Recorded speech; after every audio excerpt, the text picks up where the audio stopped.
probably go into this what's it called, into this sector. So that's about my motivation to like come to America, pursue my PhD, either PhD or what's it called, MSc. So okay, this one is just generic, understanding funding opportunities. I believe most of us here, we know all these funding opportunities, probably fully funded, partially funded.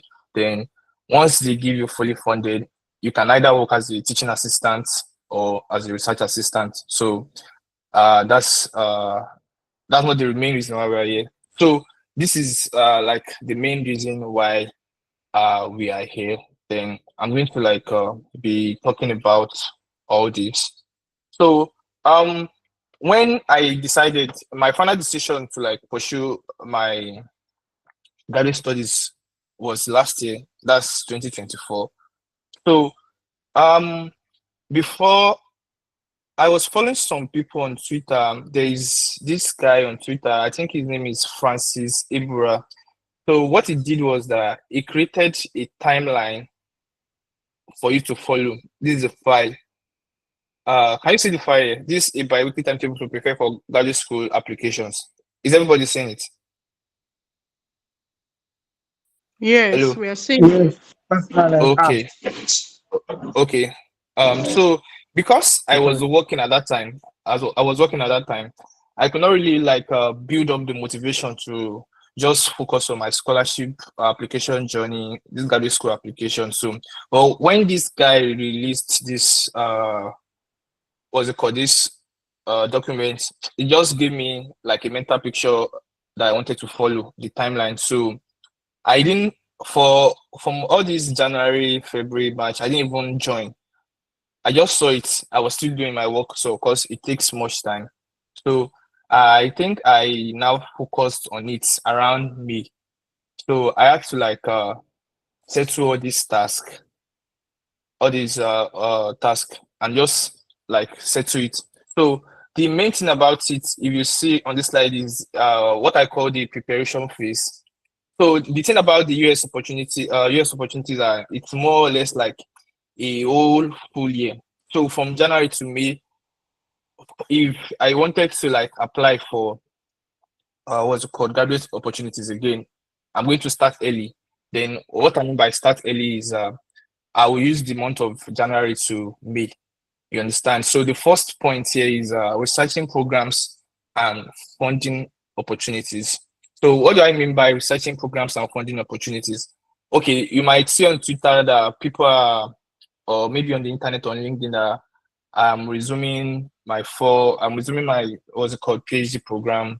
This that by this May. But if what's it called, you want to get into it and start yours, it's going to be like a custom journey. So I'm going to be using my own personal experience, like computer science. So when I my first step was to start researching programs and funding opportunities. So how did I do that? I went to Google. I think I used this top 100. Please, I'm going to be doing like a live demonstration of what I did. So I'll appreciate it if you follow along. So I think I just used the top 100 US universities. Yes, this best national ranking. So if you if you like come to this link, you're going to see all these universities there. So what I did was I did a brutal self-evaluation of myself, and I saw that okay, this is my strength, this is my weakness. If me, I was working in the industry as a software engineer, so I didn't have much research experience. So in evaluating myself, I now decided that if I don't have much what's it called, research experience, then it doesn't make sense that on my list of universities I want to apply to, I should be applying to Stanford, Yale, all these top universities. So I made a decision that I was going to start from what's it called, number 100 downwards. You understand? So why do I say maybe start from number 100 downwards? We have like we have plenty universities in the United States, and then the top 500, they are better than all the universities we have in Nigeria.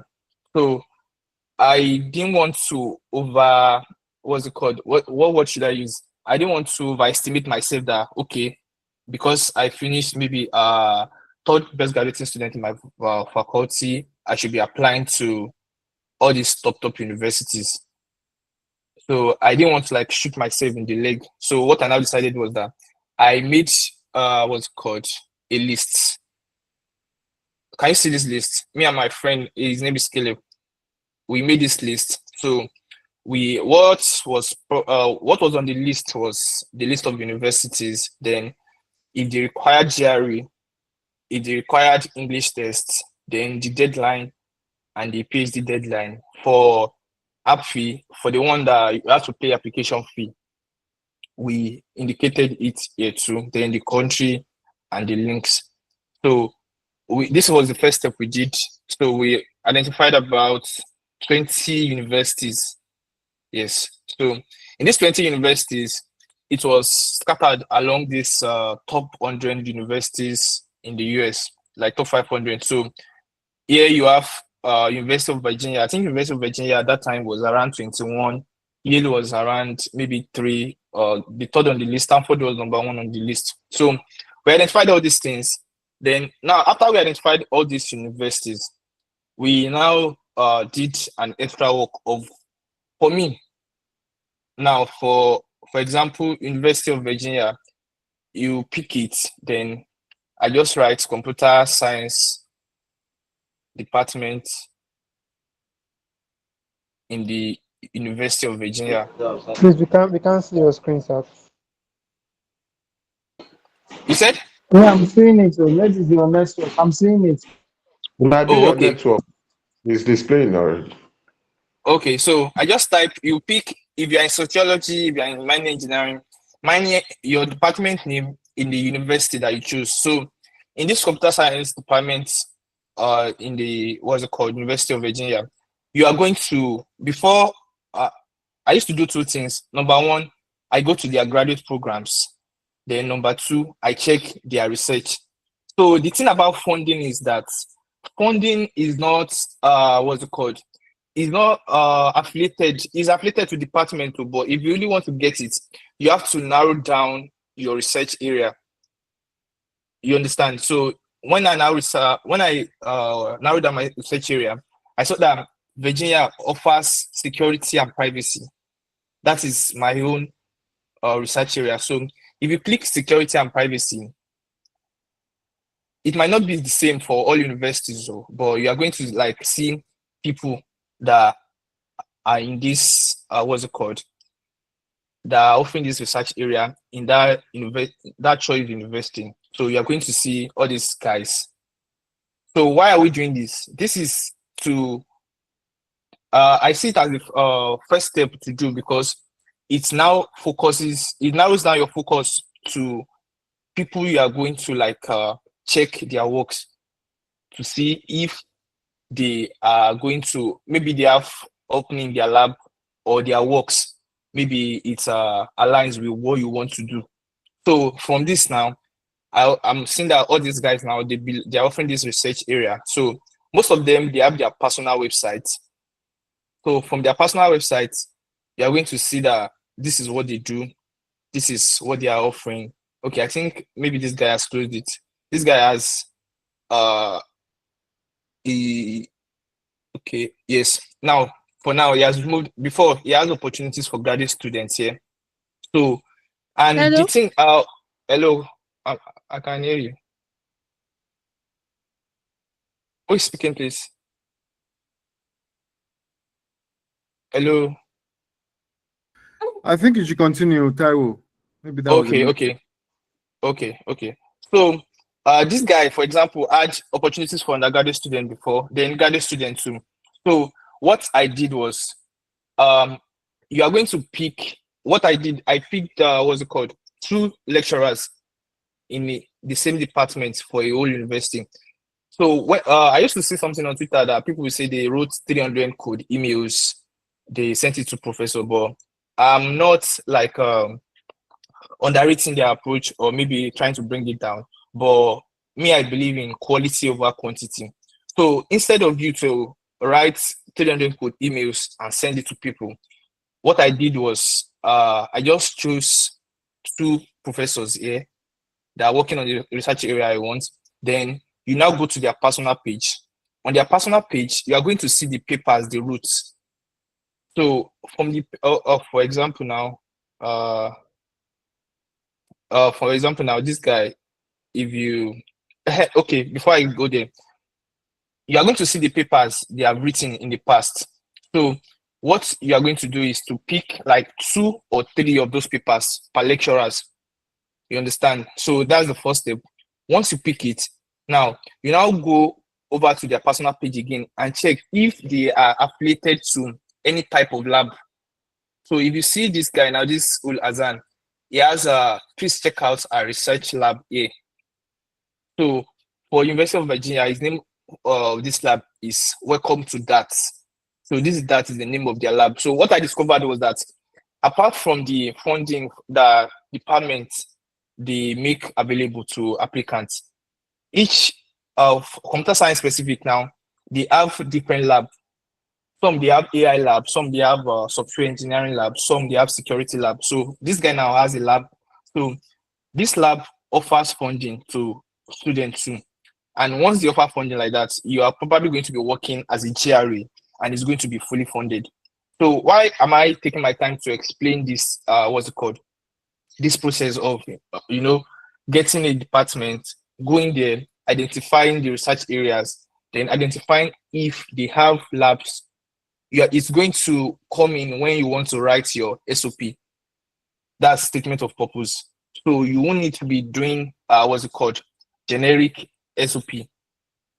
I hope everyone understands me. So for University of Virginia like this, I've already identified that, this lab exists. Now, if I do this process again for computer science department in let's say North Carolina State University. North Carolina State University. Then this is computer science. Then so okay, let me go to their I want to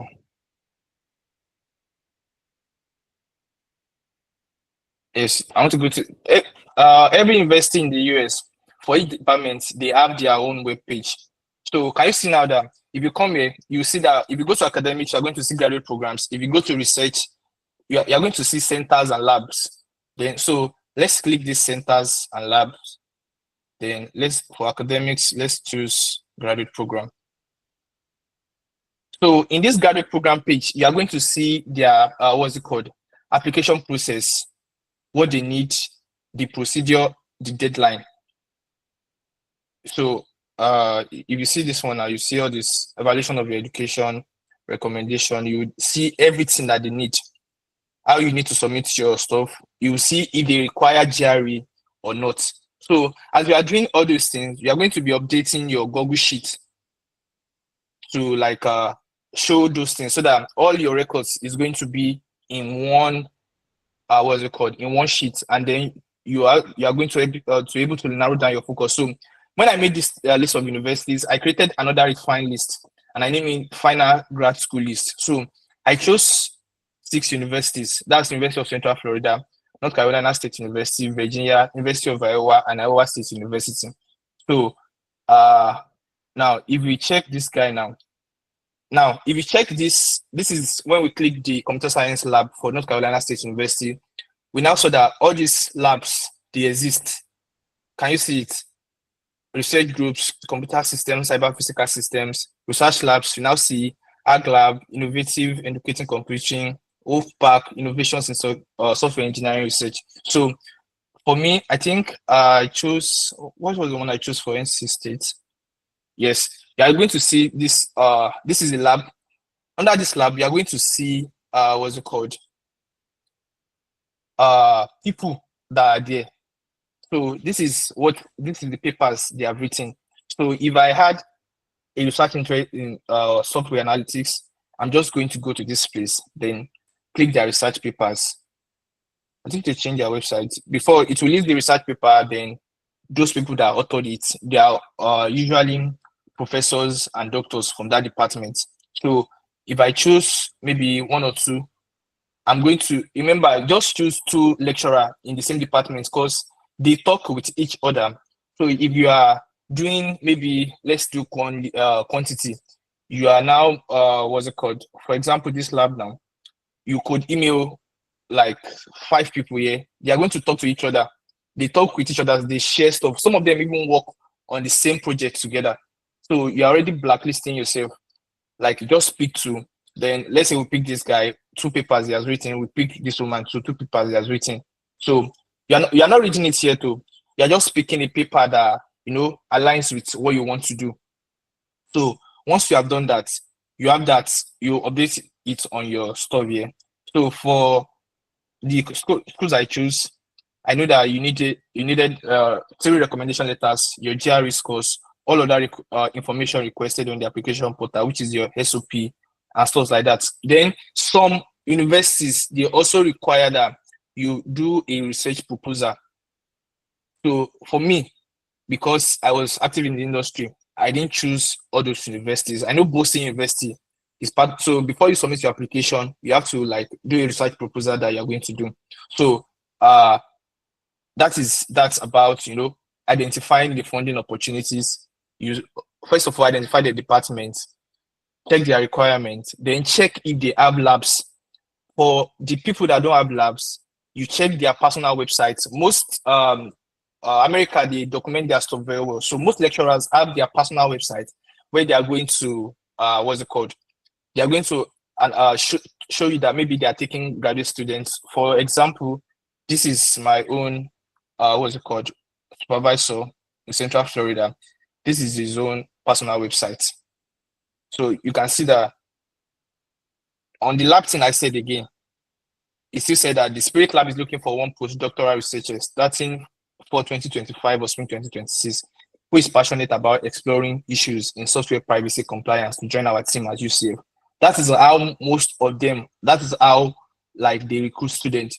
So if you now, as you have identified them now, we are now going to go back to the next, what's it called? The next step, which is to, once you have identified those departments and then you see their requirements, you start preparing yourself. That's why I said January to me.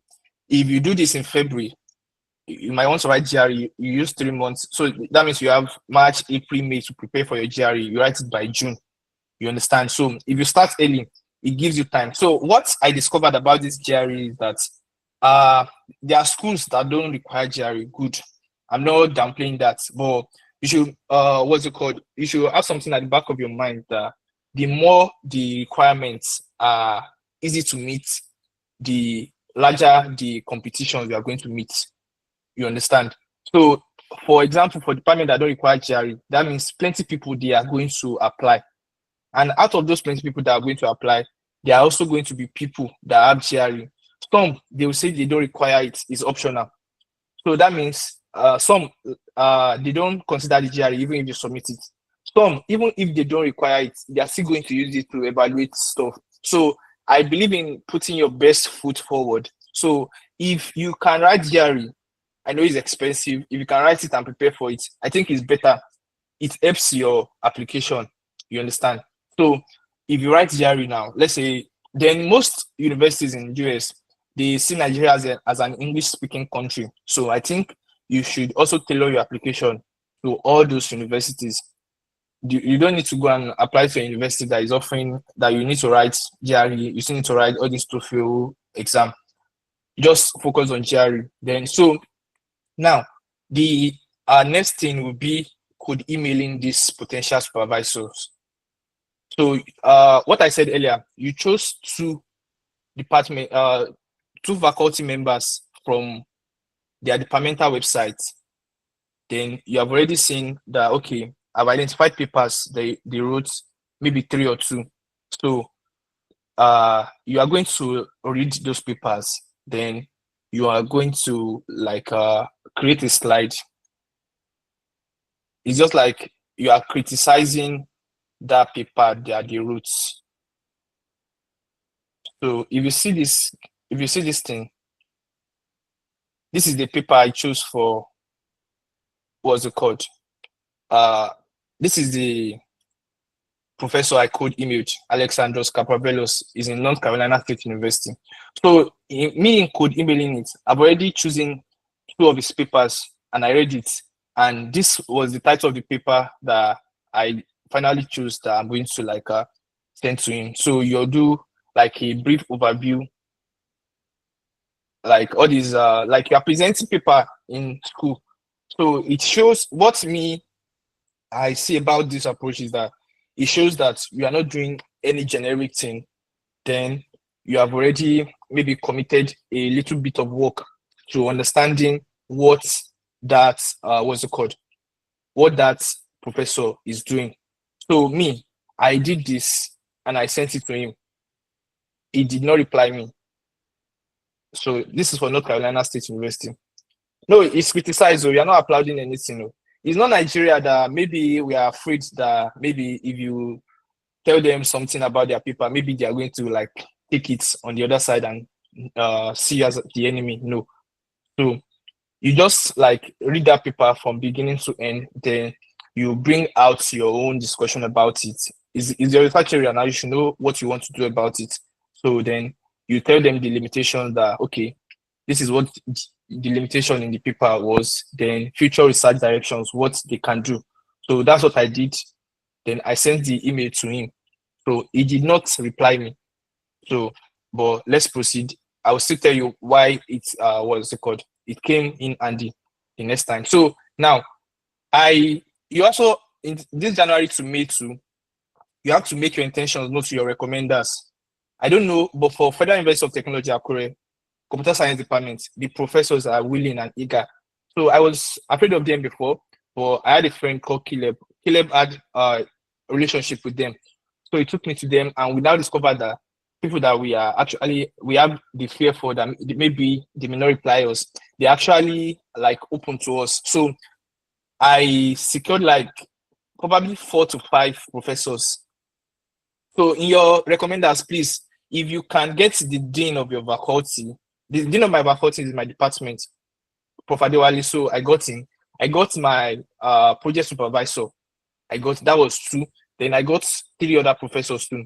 Why do you need 3 what's it called, recommendation letter? But if you are going to be applying to multiple schools, so you don't want to overburden those 3 professors about your recommendation. So if you can secure 6, you can secure 6 too.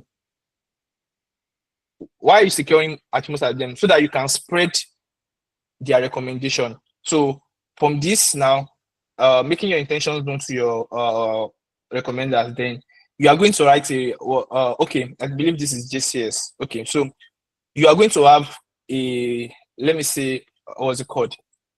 A rough draft of how the recommendation letter should be. So I'll open my Google Drive now. I want to show you something. Okay, so this is my drive. So this is what I did. I created a folder for SOPs, 2 resumes, 3 recommendations, then code email, app preview, and all these stuff. So now these are the people that I secured their recommendation. I have Dr. Festus, Prof. Adetumbi, Prof. Adewale, Prof. Ube, Prof. Oluwadari, and one guy. Oh, okay. So now to write this, you're going to go to the what's it called, Japan Q Scholars drive. You're going to see all these templates there. In these templates, you are going to use it to write these recommendation letters. Then you just send it to your professors as this is how it's going to be. So this is the one I wrote for Professor Adewale, that maybe this is what I have, like this is what I need to do. Then I also included the universities I wanted to send it to. So that's that about the recommendation letter. From there, then you also should do maybe volunteering leadership and community involvement. Maybe you are doing NYC, try and what's it called, contribute. If you're in your church, try and contribute so that you can add it to your CV. Then if you are in the industry, please try and align your industry experience to the research area that you are going to. me, I was working in software engineering. I didn't have much AI, what's it called, machine learning experience. So I was not choosing machine learning research for my PhD. I chose security and that software systems. So that's about the preparation. From the application, you now are from this thing that you have done now, you're now going to use all those information you have gathered to craft your resume and your statement of purpose. Then you're going to tailor the application to each university. So this is what I mean by that. If you see my drive now, I have what's it called, SOPs here. So in this SOP, I have okay, I want to show you one example of okay, I think I've downloaded this here. Yes, this is my SOP for what's it called, Central Florida. This is my SOP for Central Florida. This is, I want to show you something. Then this is my SOP for University of Iowa. So as you can see, they are different, but they are similar too. This opening statement here can be, can be similar. But now when you get to, there was one earlier this meeting, I told you that you should identify the computer science department and the people that you want to work with. So this is where it's going to come in handy. This is computer science, University of Central Florida. So I submitted this. I mentioned this prof, then his research papers, what he said, and how it aligns with what I wanted to do. For University of Iowa, this is the lab I saw, the privacy aware and responsible technological advancement. Then this is the professor I saw there. Then I mentioned his paper and how it addresses what I wanted to do. So you identifying those departments and what the professor worked on and the alignment with your research area is what is going to tailor your SOP. The same thing with the resume. So that is what you are going to use. Now, after you have done that, you now have to wait for decisions. Then I think you should also prepare for grad interviews too. The slide I said you should prepare in criticizing all those professors' paper is going to come in handy here if you get a grad interview with you. So for some professors, they won't reply, but they are going to, once they are reviewing your application in the department, they are going to forward your SOP to them that this student mentioned your name. Do you want to meet him or not? Even though you have cold emailed them before, they won't answer you, but they are going to call you for this grad interview. This was how I got the fully funded offer from University of Iowa. For University of Central Florida that I am now, is that the professor I mentioned, if you see my SOP, I mentioned this guy, Professor Jan Solin. That's what I mentioned, his papers. But I think because they belong to a lab, even though he didn't have space on his team for me, other professors in that lab saw my application, then he now reached out to me that this is the lab they belong to, this Cyber SP cluster. Professor Yasolin was the leader of that lab, but he didn't have space for me on his team. So because he didn't have space for me on his team, other professors in that lab, in that same SP cluster, they reached out to me that they were reviewing our applications for the PhD program in computer science, and they saw my my document that am I willing to work with them. So I now choose one there, which is Professor Wang. So when I spoke with him, we had a meeting. He now said he wanted to assess my research readiness. That's now he said I should pick I should pick a paper from IEE on software security and privacy. And remember that I've already created a paper, this slide before, that I could email to one lecturer in NC State University. So in that NC State University, this paper was now part of what was presented in that IEE. So because I've read this paper, I've digested it, I just sent this slide to that professor in Central Florida and I presented it to him. And that was around November, December. So from that November, December, he already told me that he's going to take me in his lab, then it's going to be fully funded. So from December, I already knew that, okay, the University of Central Florida is secured, you understand? So now, fast forward to February, I told you that I emailed one what's it called, professor in University of Iowa too. He did not reply me. That was this guy, this Professor Richard Nitiand. He did not reply me. But that February, he reached out to me back that they were reviewing their stuffs. They saw that I mentioned his name, that am I available to meet? Then I met him. I presented his papers to him too. I stuck on these he had 3 papers, I think software bill of materials and software supply chain. I discussed it with him too. Then I told him what I wanted to do. From that place, he also told me that he's going to like forward that for him is good, but he's going to forward he's going to make a recommendation for me for the graduate committee. So that's why I got University of Iowa funding too. For Iowa State University, that's my third fully funded offer. Is the master's. It's still the same process. The professors I mentioned, yeah, they didn't reply me when I could email them.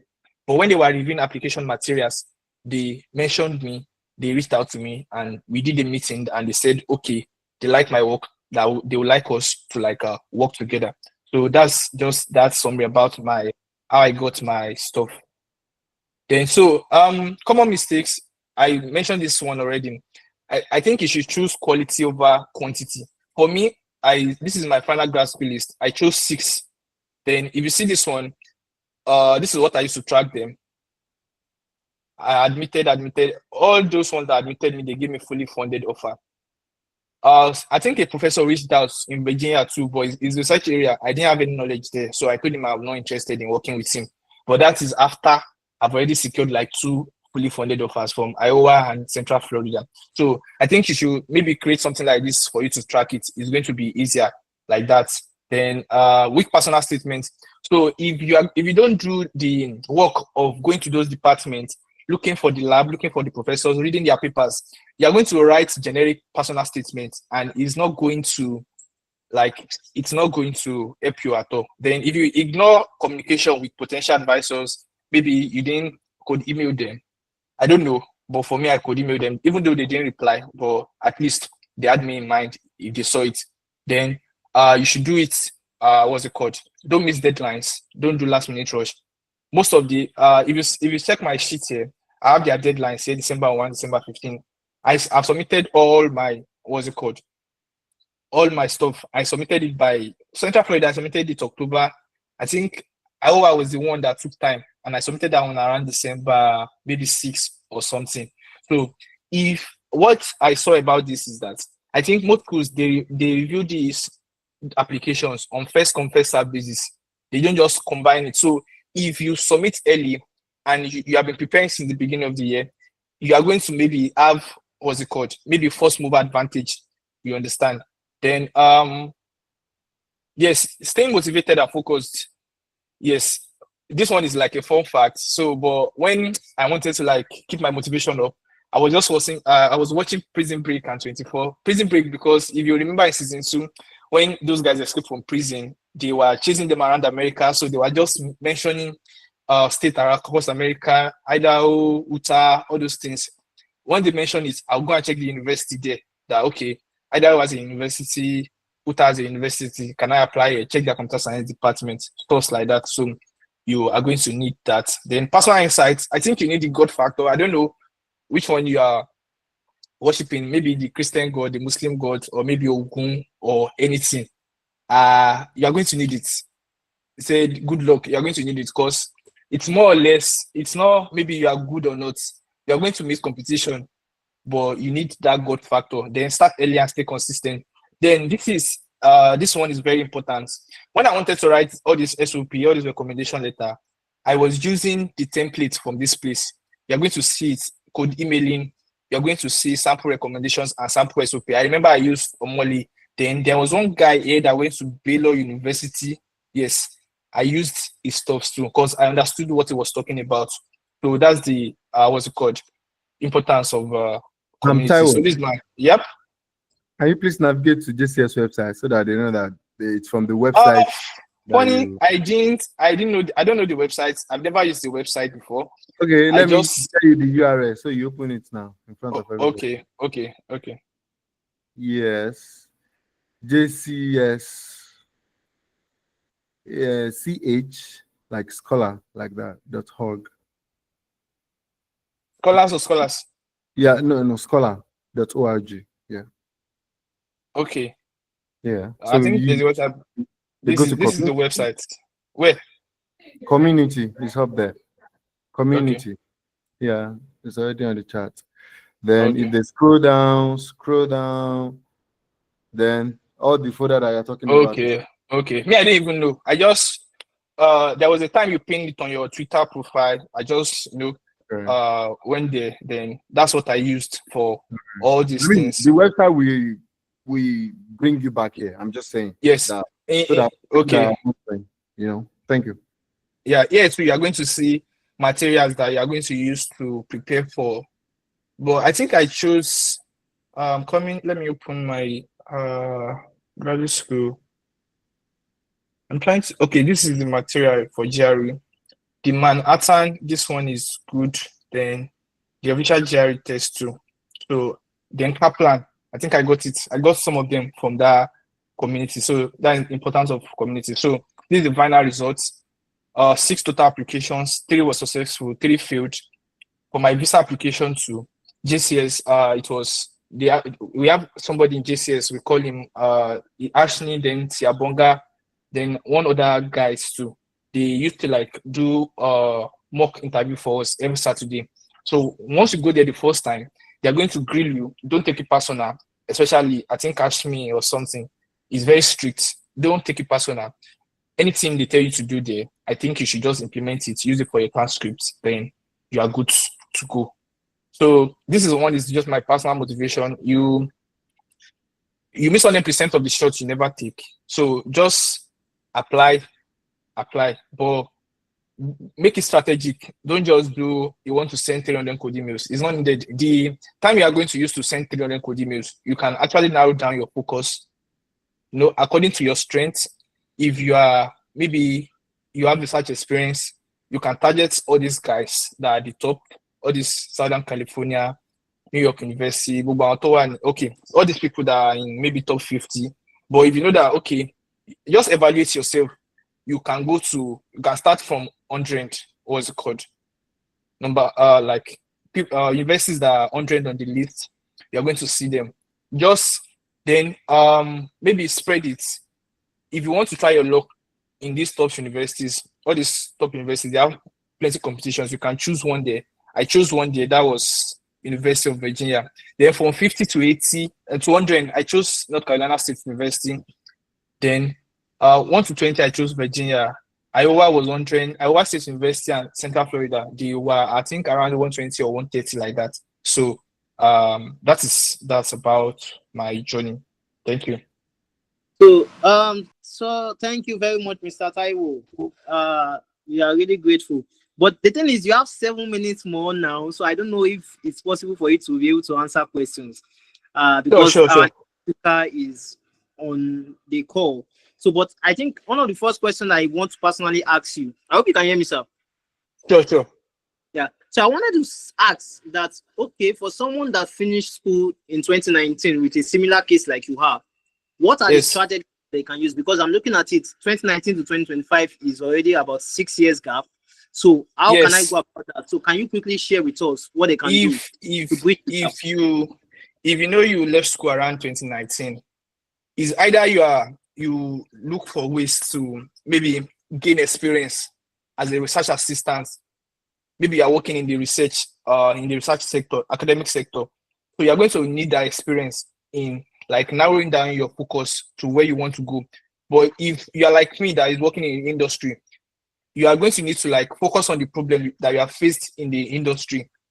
For me, I face security problems in the industry when they hack our stuff and stuff like that. So I used that security problem, and I took it to all these computer science departments and look for people that are solving those type of particular problems. You understand?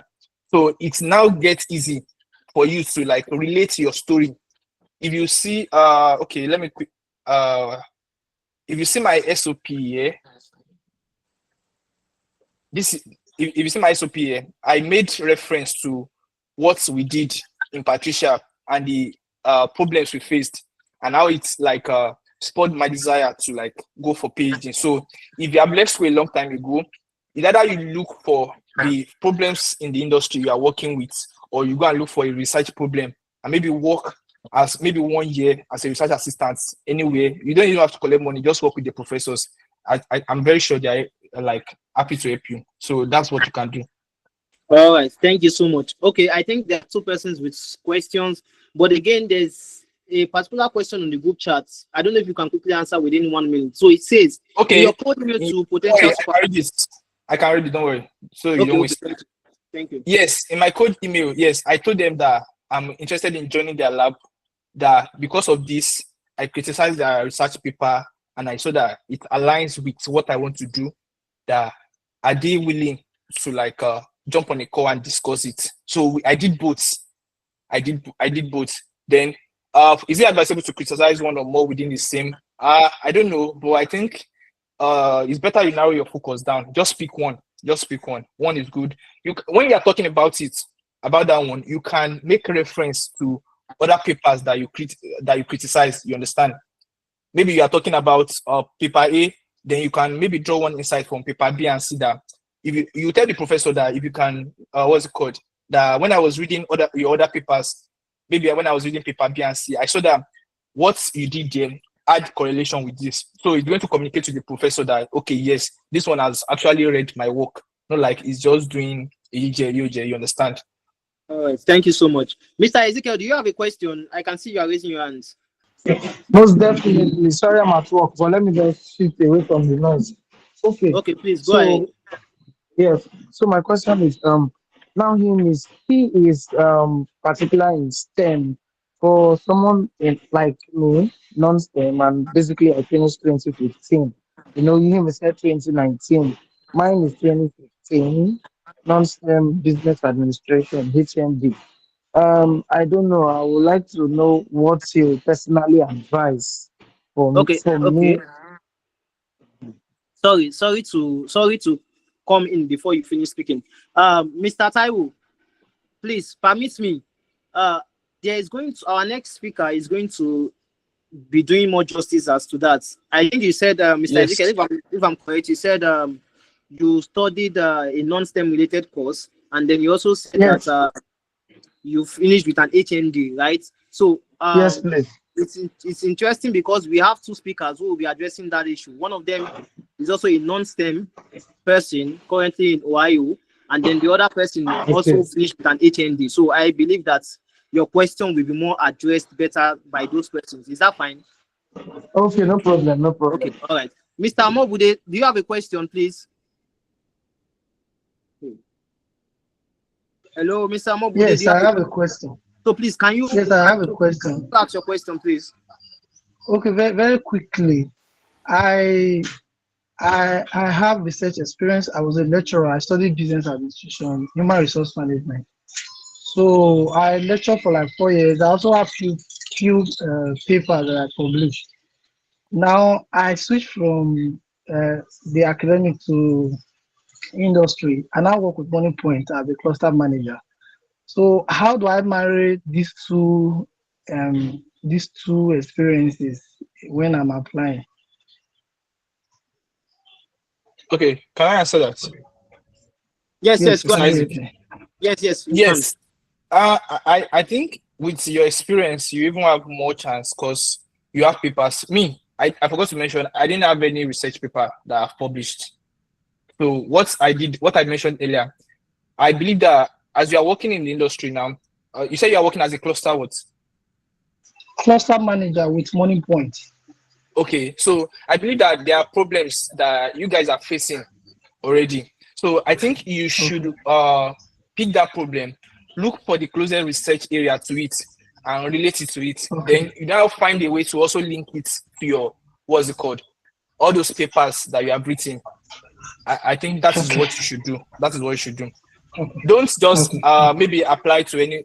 Look for people that are solving that type of problem that you are facing or something related. You're not going to get maybe direct correlation. If you don't have direct correlation, just look for a link, then link it together with your SOP. You have plenty chance to look. You can link it in your SOP. You can link it in your, what's it called, code email. Just link it. link it so that we know that okay, you have experience here and you're trying to do this. So it gives credence to your application. All Okay, right. thank you very much. Mr. Gbolahan, do you have a question, please? Yeah, good afternoon. Yeah, real quick. Okay, so please go ahead. Yeah, so Taiwo, yeah, I just have Yep. a very simple question too. So yeah, I'm going to ask. I'd like to know because you mentioned you actually mentioned masters also. So I'd like to know, is this particular P for only this particular scholarship, is it for only PhD or master included? And also, if you are in another region, not in Nigeria, can you still apply? Yes. If you're in another region, anywhere you are in the world, you can apply. Then it will work for both masters and PhD scholarship. Anything you want to use it for, it's going to work. Okay, thank you so much. Yeah. Yeah.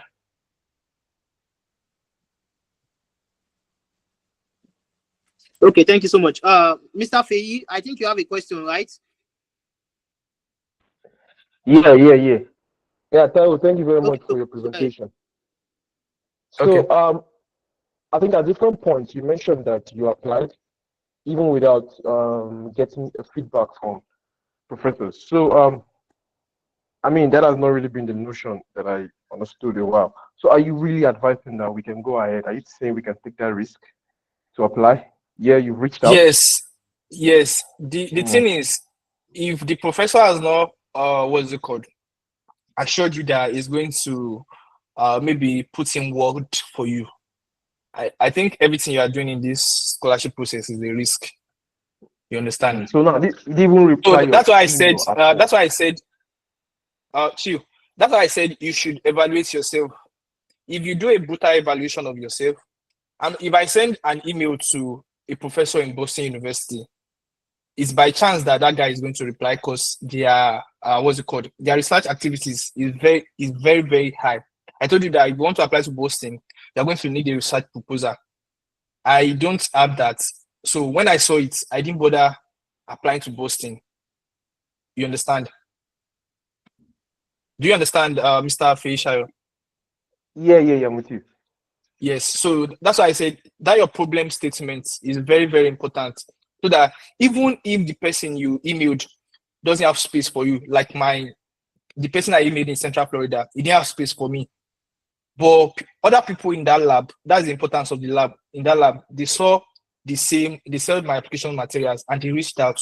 I think two of them reached out that, but I went with the person that reached out first. They even tell you that nobody has reached out to you yet. You understand? So do you understand what happened there? The person I addressed my SOP to that I could email, he did not reply me. That was Professor Yansoli. He did not reply me at all. But other people saw the application materials and they were interested. Because the way they review most of these schools is different from school to school, but the way they review most of these schools is that if you mention a lab, they are going to give your documents to that lab. So everybody interested in that lab can reach out to you personally, you understand? So that is why I chose that approach of mentioning lab and the professors. If you mention only the professor, they might just send it to that professor straight. And if the professor doesn't have space for you, or you're not good enough for him, that's all. But if you mention lab, yes, lab, you have many people in the lab that can read your stuff. They'll pass it around.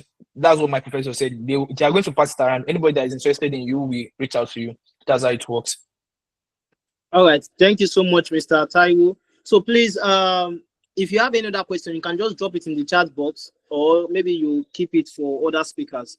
Because right now we are going into the deep of the deep. I mean, the webinar is actually targeted. If you look at the flyers and all, it was centered around people with non-STEM and HND guys, and those with 2-2 background. So we are going to be going on to the next speaker. And once again, Mr. Taiwo, I want to say thank you for giving us this Thank you. privilege to hear from you. So we'll be going on to the next speaker, and his name is Mr. Ajayi Damilare, and then I'll be leaving the introduction to Mr. Adekunle Omole to do the little bit of intro on who Mr. Damilare is. Thank you.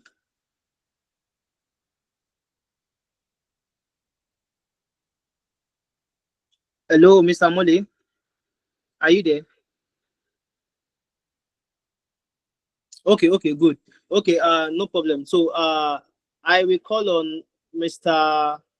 Ajayi Damilari to just please go ahead with his to give us a little bit of introduction about who he is, and then he gives us what he has for us this afternoon. Thank you. Hi everyone, can you hear me? Yes, we can hear you, sir. Okay, awesome. Thank you once again for this wonderful privilege to share from my experience and also to talk about how to really skate through. Most importantly, when you're against all odds. And I must also commend the great discussion we had so far. And thank you, Mr. Taiwo. That was really insightful. And must say congratulations once again. And very soon I'm gonna see you in Orlando because I should be there sometimes this year. All right, thank you again for this opportunity. Let me just get straight right in. Let me share my screen.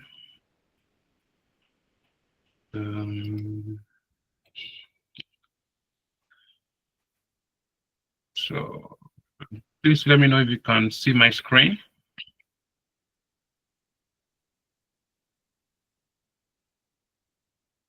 Can you all see my screen? Yes, yes. All Yes, we right. can. Yes. Awesome. Thank you.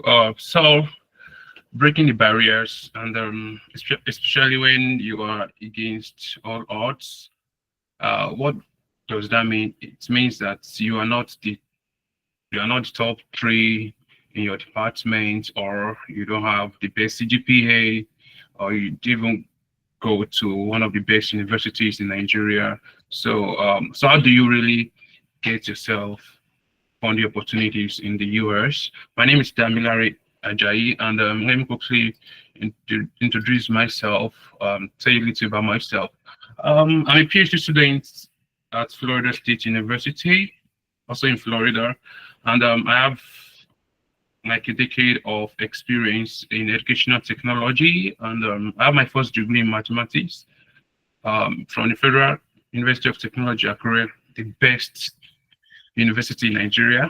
And I'm also an AI and XR expert in education. I'm a founder and the executive director of Learn Tech Initiative Africa, and I'm very auspicious and I love good and healthy food. So that being said, let's just drive straight into today's presentation. One thing I want to talk about is your motivation. So you want to break barriers. Your sledgehammer should be your motivation, and because that is what you need to break any barriers you're facing. It might not even be about moving to the United States or securing graduate admission offers or even securing fellowships or scholarships. It's a general rule of life. You just have to stay motivated. Just like Taiwo said earlier on, you just need to find and identify what fuel your motivation. That would really help you. Like he said, I mean the previous speaker, he said he took his time to go back to Prison Break, 24 Hours. Those movies really let you know more about US cities. And then was like, I need to go to these cities. So that was his own motivation. So you need to find what fuels your motivation that will really help you to keep going. And most importantly, is also good to speak with your friends that are in the same boat with you. They could motivate you when even if you discouraged or disappointed by the news you receive from some schools. So it's really important to be motivated and stay focused. So that is very key. So this is your sledgehammer to break any barriers you might have as regards securing funding opportunities in the United States. So Mr. Taiwo already he told us a lot about program search, and I'll just like to iterate some other key points that we need to understand. Firstly, if you're searching for programs in the United States, you need to ensure you are using the school website. There's a lot of third parties. If you search top 50 schools in the United States, there's going to be some links to some third parties websites, and before you know it, they start taking you somewhere art, all this kind of stuff. You need to ensure you go right straight to the school website. Most universities in the US, I think it's .edu, like fxu.edu. Most schools is just .edu. I think in Nigeria we have .edu.ng, but here it's just .edu. Ensure you are in the right website. That's where you get the most valued information about your program, about the professors you might work with, about the requirements, deadlines, application fees, and any other information you need to know as regards your program. So you must also, there are some things you need to also learn when you're doing your program search. So if you're not secure, especially if you're in you are not in the STEM field, you're in the non-STEM field, or you have HND, or maybe you finished your T2, you can do your research using your previous course of study. And most importantly, there's some of us that we finished our first degree many years ago, 5 years, 6 years, and the likes. You should pick one. Okay, do you want to search program based on your first degree? And another thing is that you can also search programs based on your experience. Where have you been working over the years after you've left school? Because most times what we read in school is not what we eventually do in life. Some people read agriculture in school, something related to horticulture, IDD, all these kind of programs, and they find themselves in tech, in banking sector, in the different what Nigeria will give you. You know, what you study in school is different from what Nigeria will definitely give you. So you can also get a funding opportunity using that experience. For example, if you have 10 years experience in banking and finance, you can also get a funded opportunity in that banking and finance, even if your first degree was agricultural science, or there's these funny names they give these programs nowadays. It might not really related to what you had in your first degree. You can still get a funding opportunity right there with your experience if you can package a compelling application documents for your experience. That would really help you. And probably you have some landmarks, you've set some pace in that field, in that industry you've worked or you are working. It will really be a great advantage for you.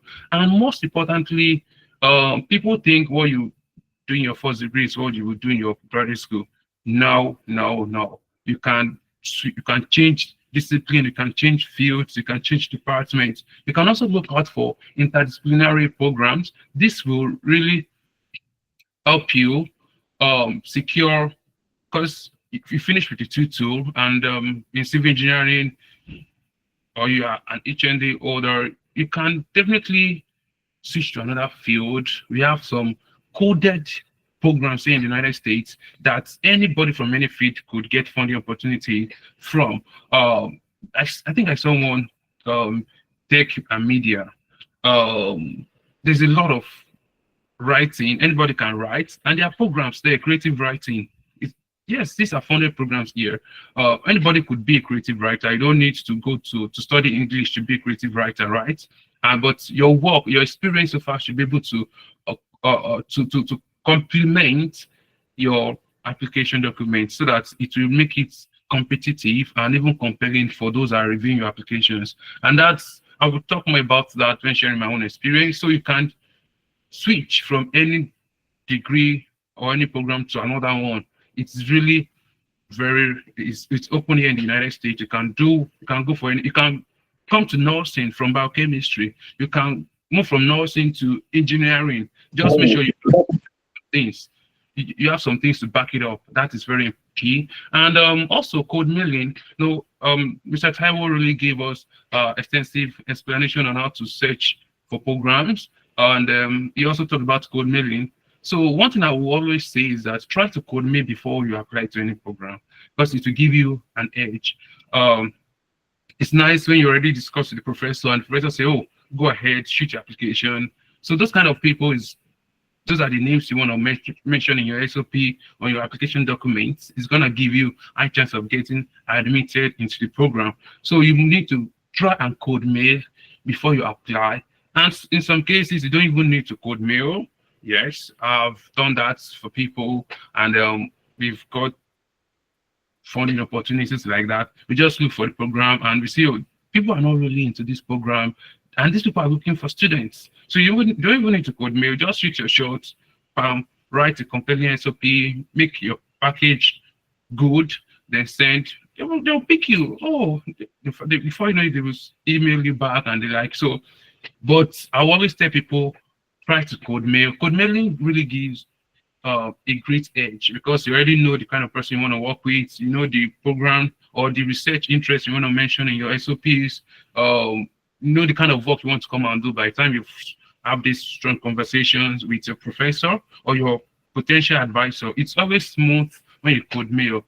Very, very sweet. I can tell you it's sweet. You can submit your application on Friday and be interviewed for, they will give you interview invites on Monday or Tuesday because the person is already expecting your application. So that one is key.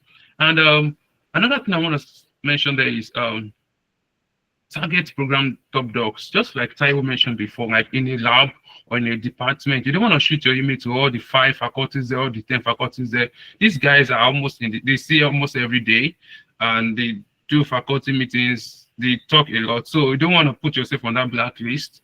So you can target the top dogs in the program or the department. So we have some people that they are the decision maker. When they sit in the table, they are the one that will give the final say, okay, we are taking the students. So if you could email those kind of advisors or faculty members, you get, if they reply, you get good information from them. They will tell, oh, we don't have funding, or they might tell you, oh, we have funding, but it's limited. Okay, so if you could meet these top dogs, you get valuable information from them. And if, imagine the head of programs already know, you already emailed the head of program and he or she replied you already. If you submit application, just know that you are already admitted because he or she is part of people that will say, okay, we are going for this student.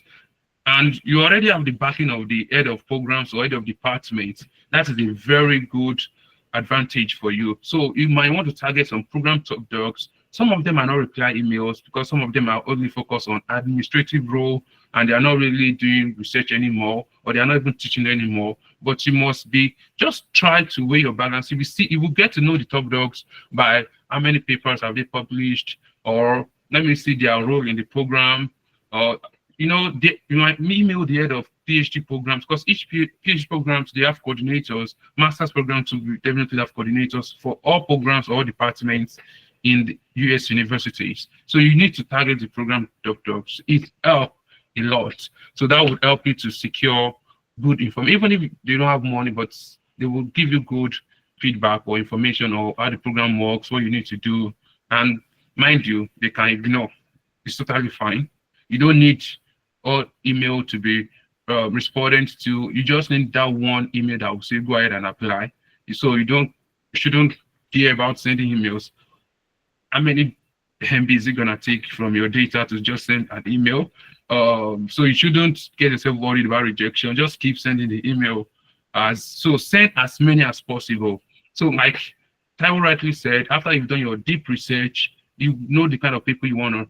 So this is what I did during my own time. I target, so from Monday to Friday, that's the work days here in the US. Or sometimes I send email on Sunday so that by the time they get to work on Monday, they open their email, they see my code mail on top of their bunch of emails, right? So you might very be strategic with your timing, and I pick a school each day. So Monday, I'm targeting a school. I'm not gonna shoot to one department or one program in that school. I will look for any program I can do in that school, maybe 3 or 5. I'm just gonna pin them down. Okay, I'm gonna pick 2 faculty members from each program, and I'm gonna send code emails to them. Of course, you're going to tailor your code email to what the research is, or what that person is doing in the lab or in the program, or especially when it comes to human sciences. I mean, non-STEM, they are kind of vague when it comes to research interest. Some can cover like 2 or 3 areas. So just know that you should also be flexible because you finish with an engineering degree doesn't mean you cannot venture into other programs, other degrees. So be very flexible. And when you shoot your shots to many programs that also give you an edge to secure more funding opportunities, especially for those that are not in the non-STEM. In fact, we have the best advantage because I can say, oh, let me go and do English studies, or let me go to another discipline. You can finish with agricultural tech, asset management, and still go into cybersecurity, and still go into any other program. So be very versatile, be open, be flexible, but know that you need experience to back it up. That's very key. And in case, so I send follow-up emails sometimes every 3 days, sometimes every week.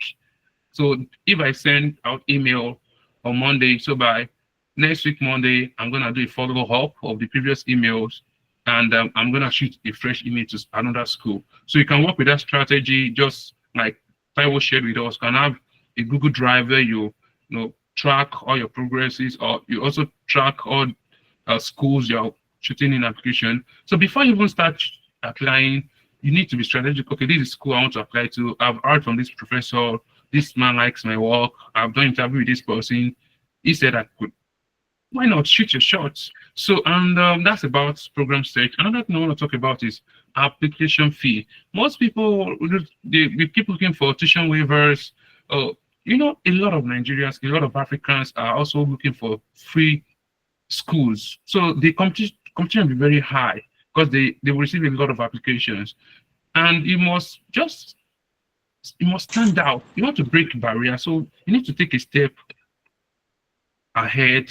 Why not pay that $30?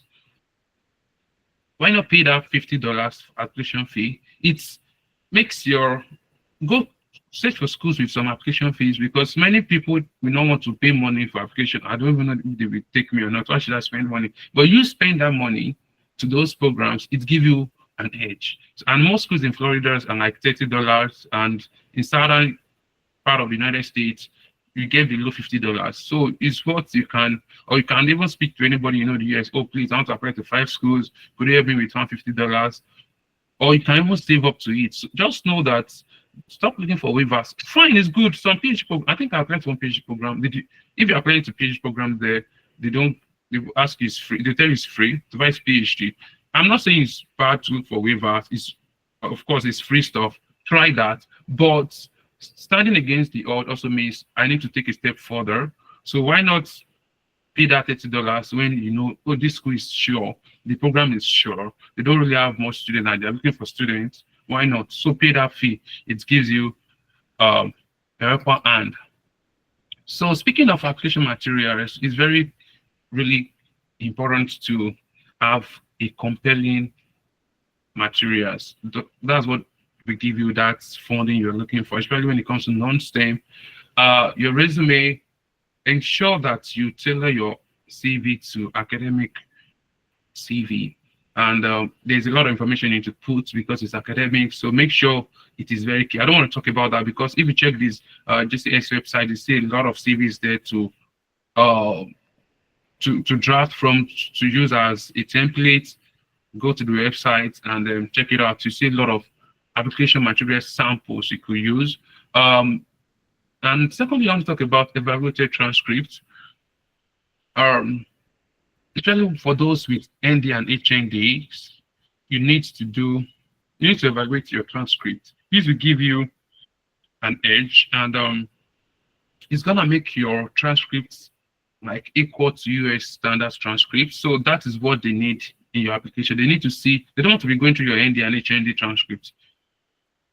If you evaluate your transcript, they are gonna combine it together and convert to US standard. It's very key to evaluate your transcript, especially for those with 2.2s, for those with ND and HND. I finished with a 2.2, and I evaluated my transcript, and I think I got 3 point something, which really gave me an edge over 4. So it's okay, very, very key to also evaluate your transcript. I think the most accepted is WES. Some schools will tell you we have our own evaluation agencies we use, that belongs to NACES. So my try Patron, different. We have a lot of them here in the United States and even Canada. But WES is really well known. But some schools might really restrict you to some. It's fine. Of course, it's a bit expensive. And that's part of the sacrifice you pay, especially for those with ND and HND. You really, really need to evaluate your transcripts. That will make it US equivalent transcript and will give you an edge.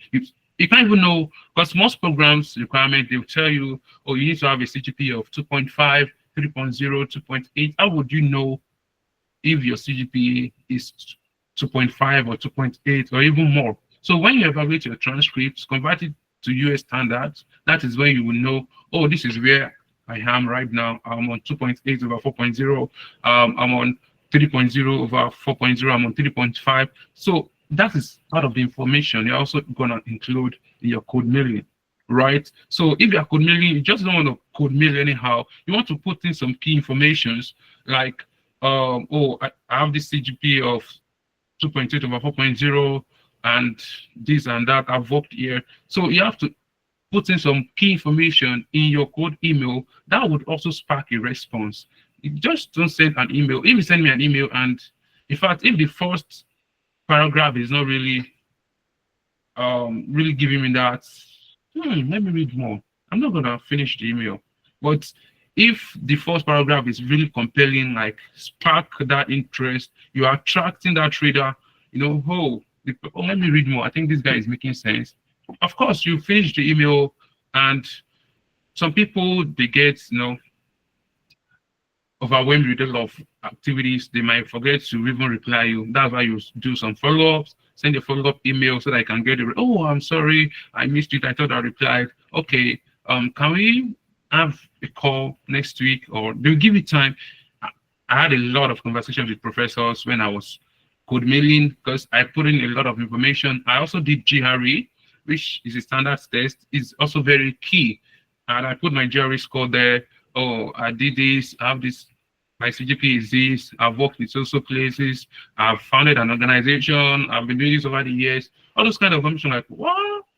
I want to hear from this guy. So I think I spoke with more than 10 professors interviews, like, oh, I want to know more. Because, and at the end of the email, I'll tell them, oh, I'm open to conversing more or discussing more about this and to know more about your program. So all these were just kind of giving me more edge, and I was getting responses from professors. I'm like, okay, let's have this call. So I have a calendar for professors' interviews because they just want to talk. Of course, I really painted Africa big and what I've been doing over the years, and they're like, okay, let's hear more. And I was having this conversation. I was not being selective because I already have a lot of questions I'm gonna ask them during the interview, and I was asking them. Some will tell you, we have funding, we are applying late, we already gave out our offers. Can you wait till next year? I will take you as a student, but do this before then. A lot of information. So I was putting down those schools that are giving me green lights and schools that are giving me orange, between red and green, and some schools that will say, oh, sorry, we don't have funding. Personally, I will speak with the head of programs if you can go for something for you. That one is red. They are not sure. But those that will say, oh, I have funding, yeah, my list as green. So I already know the kind of schools I want to apply to when I was having those conversations with those professors. And it gave me a good edge because I kind of put a lot of beautiful information into my code email.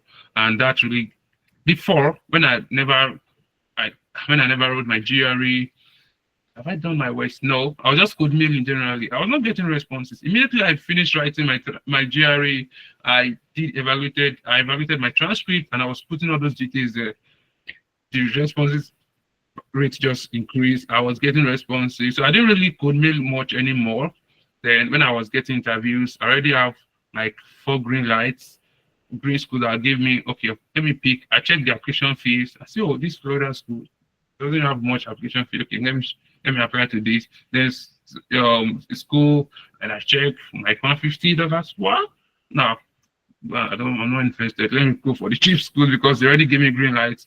And that was how code milling really helped me to know the kind of programs I want to go for. Of course, you've done your research before you even code mail. You already know what that professor is working on. You put it in that code email. Well, truth be said, I didn't really read most of the articles, but I just glanced through, look at the topic, and I will say, oh, I read the paper on this topic, and I asked AI to summarize the topic for me. The paper, okay, for me, I really learned it relates passionately, intimately with my research interest, and I'm working in this field. So you can say what you're working on currently in the industry and how it relates to that paper the man wrote. So that will give a spark. Okay, let me read this email. And they might say, okay, you're interested. Of course, you don't have to read all papers. You're still gonna read when you get to the United States. Of course, you're coming to grad school, especially when it's had to do with PhD, you're gonna read papers. So I just did that, and I was doing coordinating. I was kind of relating myself with the papers they've written. I could just pick one and work with that. So, let's speaking of the SOPs, it's very key to write a compelling SOPs, and you have to tailor it to each program you're applying to and each professor's interest. Maybe you want to mention 2 professors, you already read their papers or summarize something in their research interest, then put it in your SOPs. And when it comes to SOP means statement of personal interest or whatever. And LOR means letter of recommendation. So you need to kind of, like, during my own time, I just spoke with my recommenders. Oh, in January, in December, I'll be applying to 5 schools. I just want to give you heads up, please. I'll let you know when it's time. But yeah, I'm with you. It seems 2 of your devices are unmuted. Can you mute one, please? No, I'm only joining on one. Really? Yeah, okay, let me see if there's something I could do to that. Thank you for that update. Is anyone on me? It's only you. But showing that you are joining through 2 devices. Okay, I'm using 2 screens. I only joined on one. It's actually presenting, so that's why. Oh, okay. Yeah. Is it much better now? But I mean, it's echoing to me. I don't know about others. Is it much better now? Can you guys answer? I can hear you. I can hear you, sir. Yeah, I guess it's based on the fact that you're using two systems. No, I'm using one system, but no, I'm talking about Kunle. Okay, Yeah. Gotcha. Okay, so let me go back to my. Give me a minute.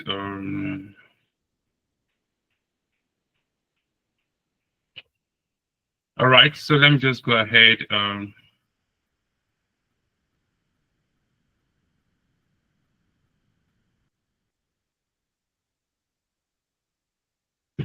Okay, can you guys hear me? All right, yes. So let me go ahead. All right, thank you guys. So and your letter of recommendation, just give your recommenders heads up, or I'll be applying to 5 schools in December. Just you might want to just do your code mailing first, then before you start applying, or maybe you've done your research and okay, be listing down those schools, then you can just switch application once, so that you will not stress your recommenders too much. Because once all the recommendation is going, they can quickly, okay, let me just address this guys, whatever now. And they already know the 5 schools, they've gotten the emails, they just do it back to back, back to back, back to back. If you're applying to 10 schools, just give them heads up and try to put it maybe in the space of 2 weeks or 3 weeks frame, so that you won't stress them out, or you'll not be running after them. Oh, my Oga, have you received an email? No, so that's just a strategy you could use. It might not work for everyone, but it's a great edge. You can also start with that.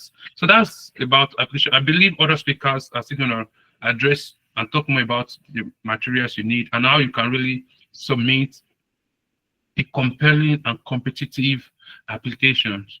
All right, so and let me quickly share my story, how I got here, and then I will address some questions you might have, so that I can be in my own time frame. So how I got here, of course, the God factor is still there and will always be there.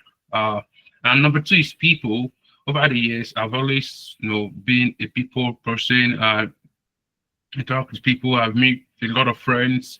Where I worked at ULSN at first in Nigeria.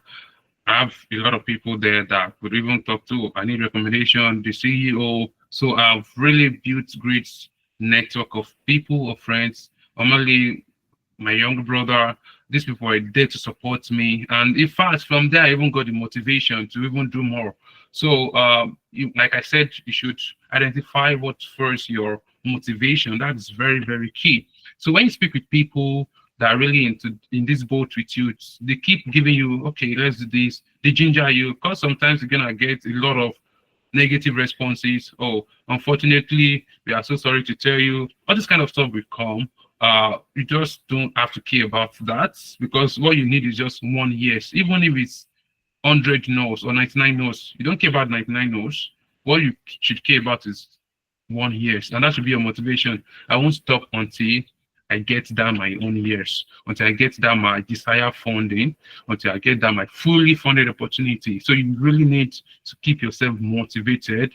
And when you talk to people, like-minded people you follow on Twitter, they could also give you more information about how to do this. So I was motivated. Of course, I was doing my own stuff too. I have an organization I'm running in Nigeria. I'm doing some remote gigs. So I was doing that, and I'm also motivated. Oh, this is not where I want to be. Even if nothing should motivate you, the current situation of the country should motivate you to want to go for a greater advantage out there. So just know what fuels your motivation, and once you are focused and motivated, you won't give up easily. Like, you won't give up. I know a lot of people that have helped people I've drafted many SOPs. I've helped people check out their CVs, their application documents, and I could see, okay, how you kind of show, oh, this is really a big deal for me. Big deal for me. I must really get these things done. When you see that grit in people, the enthusiasm, it even gives you that you're giving them the moral support. Oh, I need to answer this person before she mails me up, before she calls me again. That is how they should be. Stay motivated.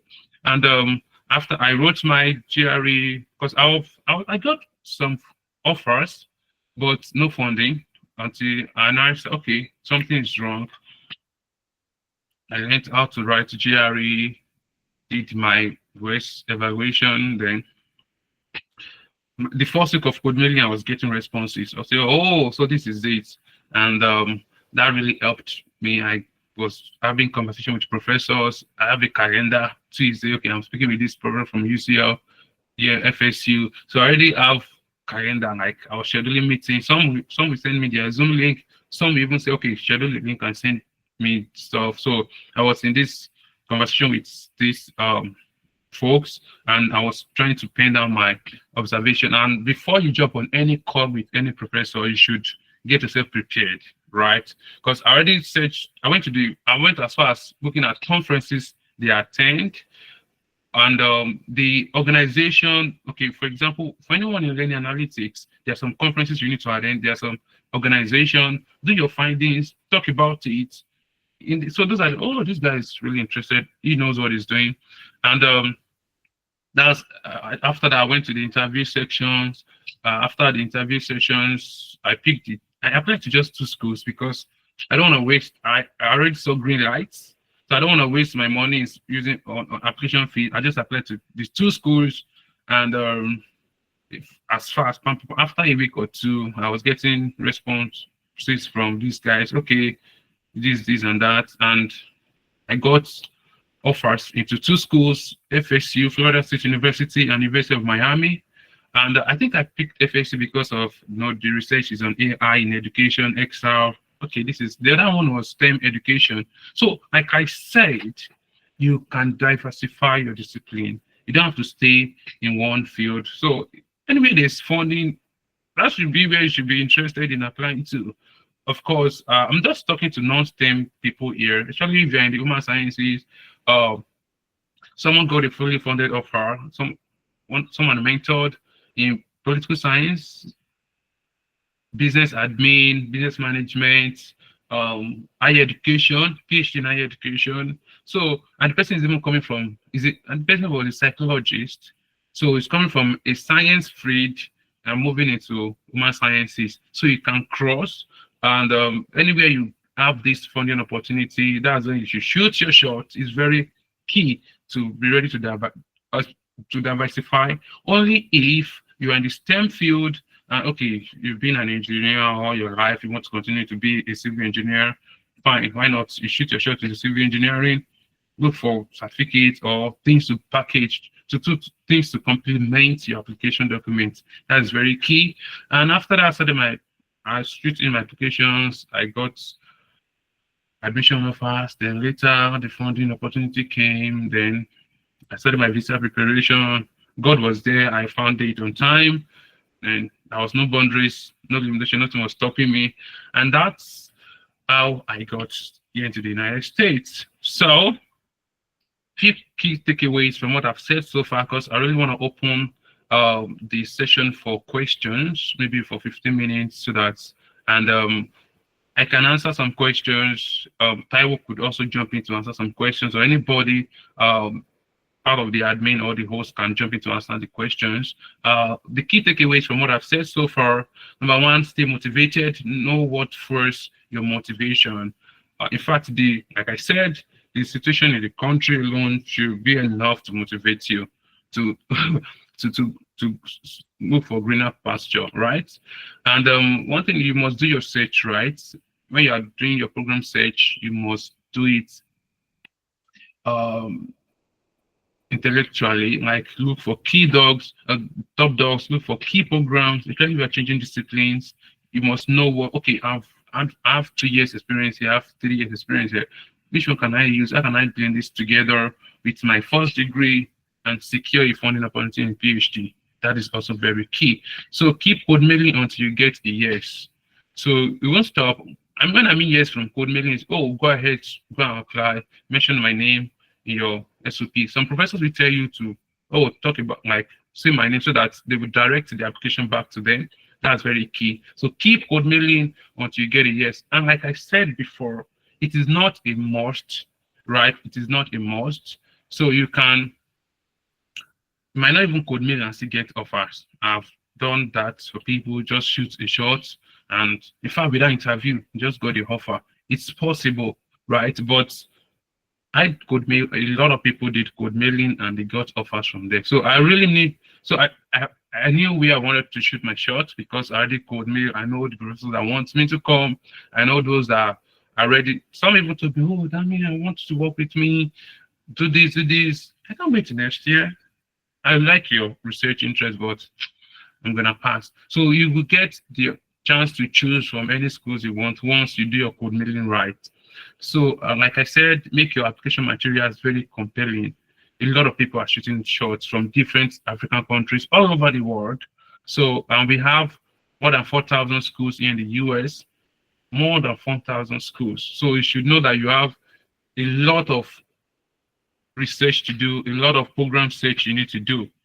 All right. And also, one thing I want you to know is to humanize your AI generated materials. I know a lot of us here, we use AI to write SOPs, to write code mail. You might want to put some human stuff in it, because it's obvious now. Once if you write a document with AI, it's easily, because I use AI a lot. If I say AI generated content, I will know. But if I see something done with human, like done by human, to some extent, I will also know. So these professors, they know these things. So if you don't want your email to just be ignored, can put some human touches in it that would really make them, okay, let me look at this thing, not AI generated content. So it's very key. Of course, I'm not asking to use AI. You can use AI. If I used AI, but I was able to put in some of my own, damage touch in it, or ADF touch. So also, you need to gather experience. So as you wait, for those of us that you've been out of school for a while, you are waiting for that green light to show. As you're waiting, please, if is it certifications you can lay your hands upon, try that. Do you need to just work in a school? I started working when I finished my first degree. I went to service. NYC, I taught in a school. That was how my educational career started. Of course, I've been teaching, like doing tutorial for 1 or 2 people like that from school, 2 persons from universities. But of course, I can say I'm part of the educational space from there. So that really protected the whole educational stuff. I was teaching maths, teaching computer science, secondary school kids, and that's, oh, this is cool. So I never knew all these things I was doing really be what would bring me to the United States. So I started as a teacher. I did mathematical sciences in Futa. tó lè sáré browse fún téèyàn lè send sí wọn pé kan lóru táìpù yẹn tóyin tó kọ́mọ̀ tó yé mi máa ń rí náà lélẹ̀ mi ò rí mi. Oh, thank you for meeting that person. All right, I was distracted. Okay, so as I was saying, so I was teaching. Then from there, I got into edtech space. I worked with lesson. I was teaching in Abuja in one of the big schools in Abuja. Then I got to lesson. Then everything was just okay. You won't know how the dots are connecting until you've left that even space. Oh, and that was how I started shooting my shot in educational space. I left mathematical sciences. I left sciences field in total. I went to human sciences. So all my shots was, of course, I did math education. I didn't want to give myself to, I know if I'm to go for mathematics, PhD, I'm gonna like, oh, and I don't really like much work. I'm already in the industry, making money, like going to 3 9 to 5 job. I don't want to go back to go and be doing any modeling or the YDX of it stuff. So no, I don't want to do that anymore. So I went, of course, I'm still gonna do some of that, but not really intense as someone in PhD. So I just went to educational field, which I believe, oh, I think I have a niche in this aspect now, and I can, find my way around it. So I started shooting my shot into human sciences field, instructional technology, STEM education, math education, educational policy, things that are kind of, went interdisciplinary, and I know, oh, I could really cope well in this. So that gave me a strong edge. So, and of course, you might get some certifications on LinkedIn Learning, Coursera. All these things also boost your application, right? So you just don't have to be idle. So as you're waiting for that green light, gather a lot of experiences as much as you can.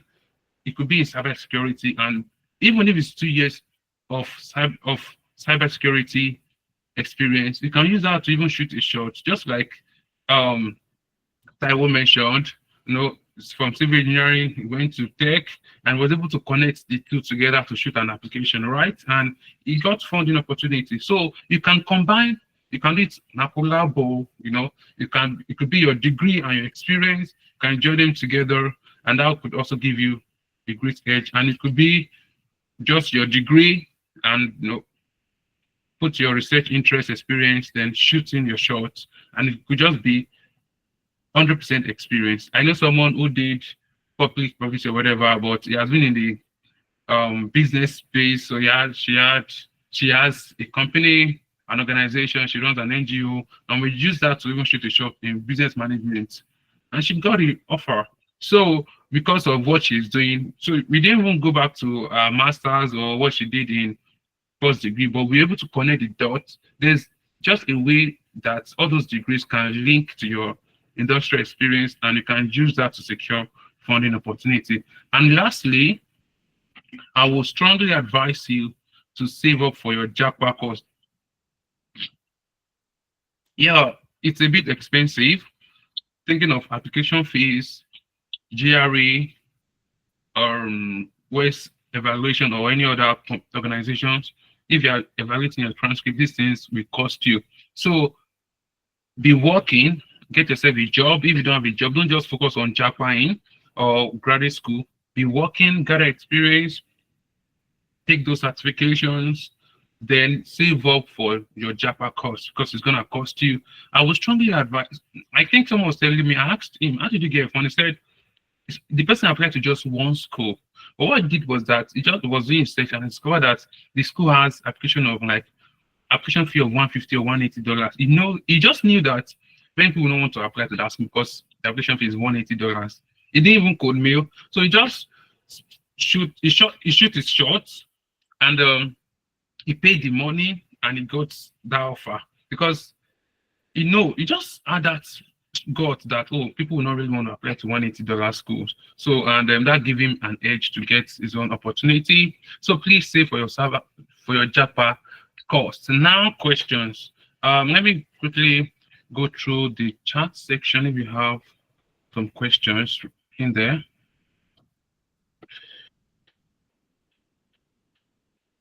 So, okay, after the question here, then for those who raised your hands, I can then take questions from you guys. Please, if you don't mind, can you give a brief explanation of code mailing? Okay, code mailing is when you just copy an email of a professor from any school, and you're trying to let them know this is what interests you, this is what you've been doing, that you want them to be your potential advisor or supervisor in this research they are doing. You are very interested in working with them in their lab. Tell them your qualifications, how good you are, and why they should take you into their labs or into their programs. So that's code mailing. Give or take, you can add dates, you can remove from it. So grad applications create motivation speakers. All right. So if you need more materials, if you go to the JCS website, you have a lot of samples on the drive that you can pick from, SOPs, code mailing, resumes, everything is there for you. And we will definitely keep updating that for you people to get more materials from. Did the University of Miami accepted your WET evaluation? Yes. No. Yes, I use my evaluated transcript to apply to all the schools. So I didn't really use my student transcript anymore. I only use my student transcripts, I think, when I was code mailing. Did I can't remember, but I did my evaluation before I started even applying to schools. And I already knew what I came out, what the CGPA, the current CGPA would be. It's going to convert a Nigerian CGPA to the US standard CGPA. So I already knew what I had, and I was just saying that in the code email, and that's what I used to apply. I use my evaluated transcripts for all my applications. Please, the host, let me know if I missed any question, right? So that I don't just want to miss any questions. Okay, so sorry, sir. ADF, are you done with your presentation? Yes, I'm done, please. Okay. All right. I think there are some people who would like to ask questions. So Miss Blessing, can you hear me? Hello, Miss Blessing. Yes, I can. Good afternoon. Can you go ahead to ask your question? Good afternoon. Okay, I have some few questions here. Okay. From what you spoke, the JCS, the scholarship stuff, is it meant for schools in Europe or only part of America, of USA? That's my own. And number two, how do I apply for scholarship in university? Because that has been giving me a whole lot of trauma, trying to apply on my own and all of that. And these agents you have will take a lot of money from you. So how do I apply? And also, these schools, this university, will they be needing IELTS or any other English proficiency test, or will they be needing those English proficiency letter? So those are my questions. Thank you. All right. I will just speak a bit generic about your question so that it's gonna cover other questions that people already had in the chat box. Firstly, like I said before, some schools we ask you to use their own evaluation company like Miami. So they might ask you to pay for their own spectrum, whatever organization they are using. And just like I said, be ready to pay money if you want them to review your application. And back to your question, Blessing. Firstly, USA is a country with most scholarship opportunity. Of course, you can try Canada, but Canada doesn't really have much. In Europe too, Europe could have some scholarship opportunities for PhDs, but our sure bet is the United States because, of course, in a country with more than 4,000 universities. So what do you think? So you might want to try shooting your shot into the United States of America. So Europe wants, Europeans, they want you to come and pay them money for schooling. So, but when it comes to PhD, of course, can get some opportunities. And when you're speaking of scholarships, scholarship is not really about just giving money, bam. So it comes like assistantships, fellowships. So just like, we are going to pay your tuition and give you stipend for working for us. So that work could be teaching, as you can be assisting lecturers to teach or to grade courses, or you could be assisting your lecturer in research. That's GRA. So we have graduate assistantship comes in. It could be GRA, it could be research assistant, it could be a teaching assistant, and it could be an administrative role. Administrative role is like being, in a front desk, helping in a lab.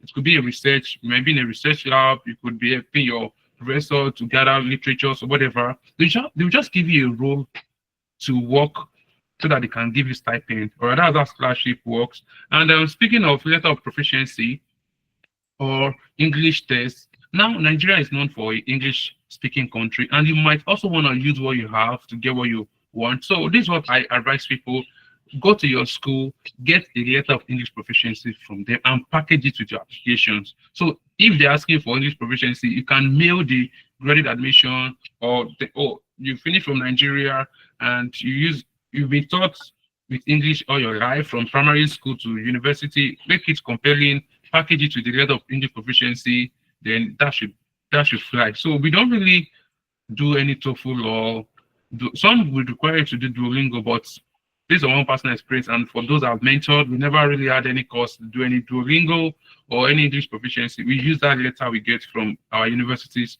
to shoot the shot. So can you give us a list of universities that accept students with tutu? Like I said, no school will tell you that, oh, we accept tutu students. Just do your West evaluation first. That would help you. Convert your transcript to US standard. You will know where you fall over 4.0. If it's 2, if you are 2.5, you will get to know. If it's 3.0, you get to know. Then you can relate that with the requirements on the program application page. So there's no list of schools with tutu. Any schools can take if you are a tutu. They don't even care if you finish the tutu. They are going to work with your evaluated transcripts, and that's what they will use to evaluate your application materials. So no particular list for tutu, right? And I studied social sciences in school, but I also run a digital marketing agency on the side. Beautiful.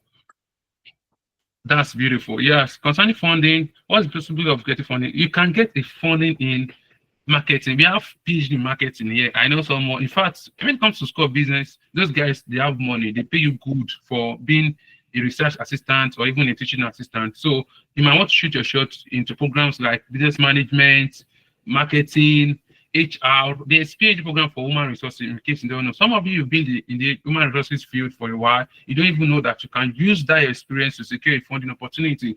We have human resources PhD program in the United States. You have master. So just do your research, find those schools, and you can get them. Once you have that experience, maybe you take your CIPM or whatever certification, you're already a big guy in that HR space. Shoot your shot, and if it's digital marketing, you can also use that to push in your story.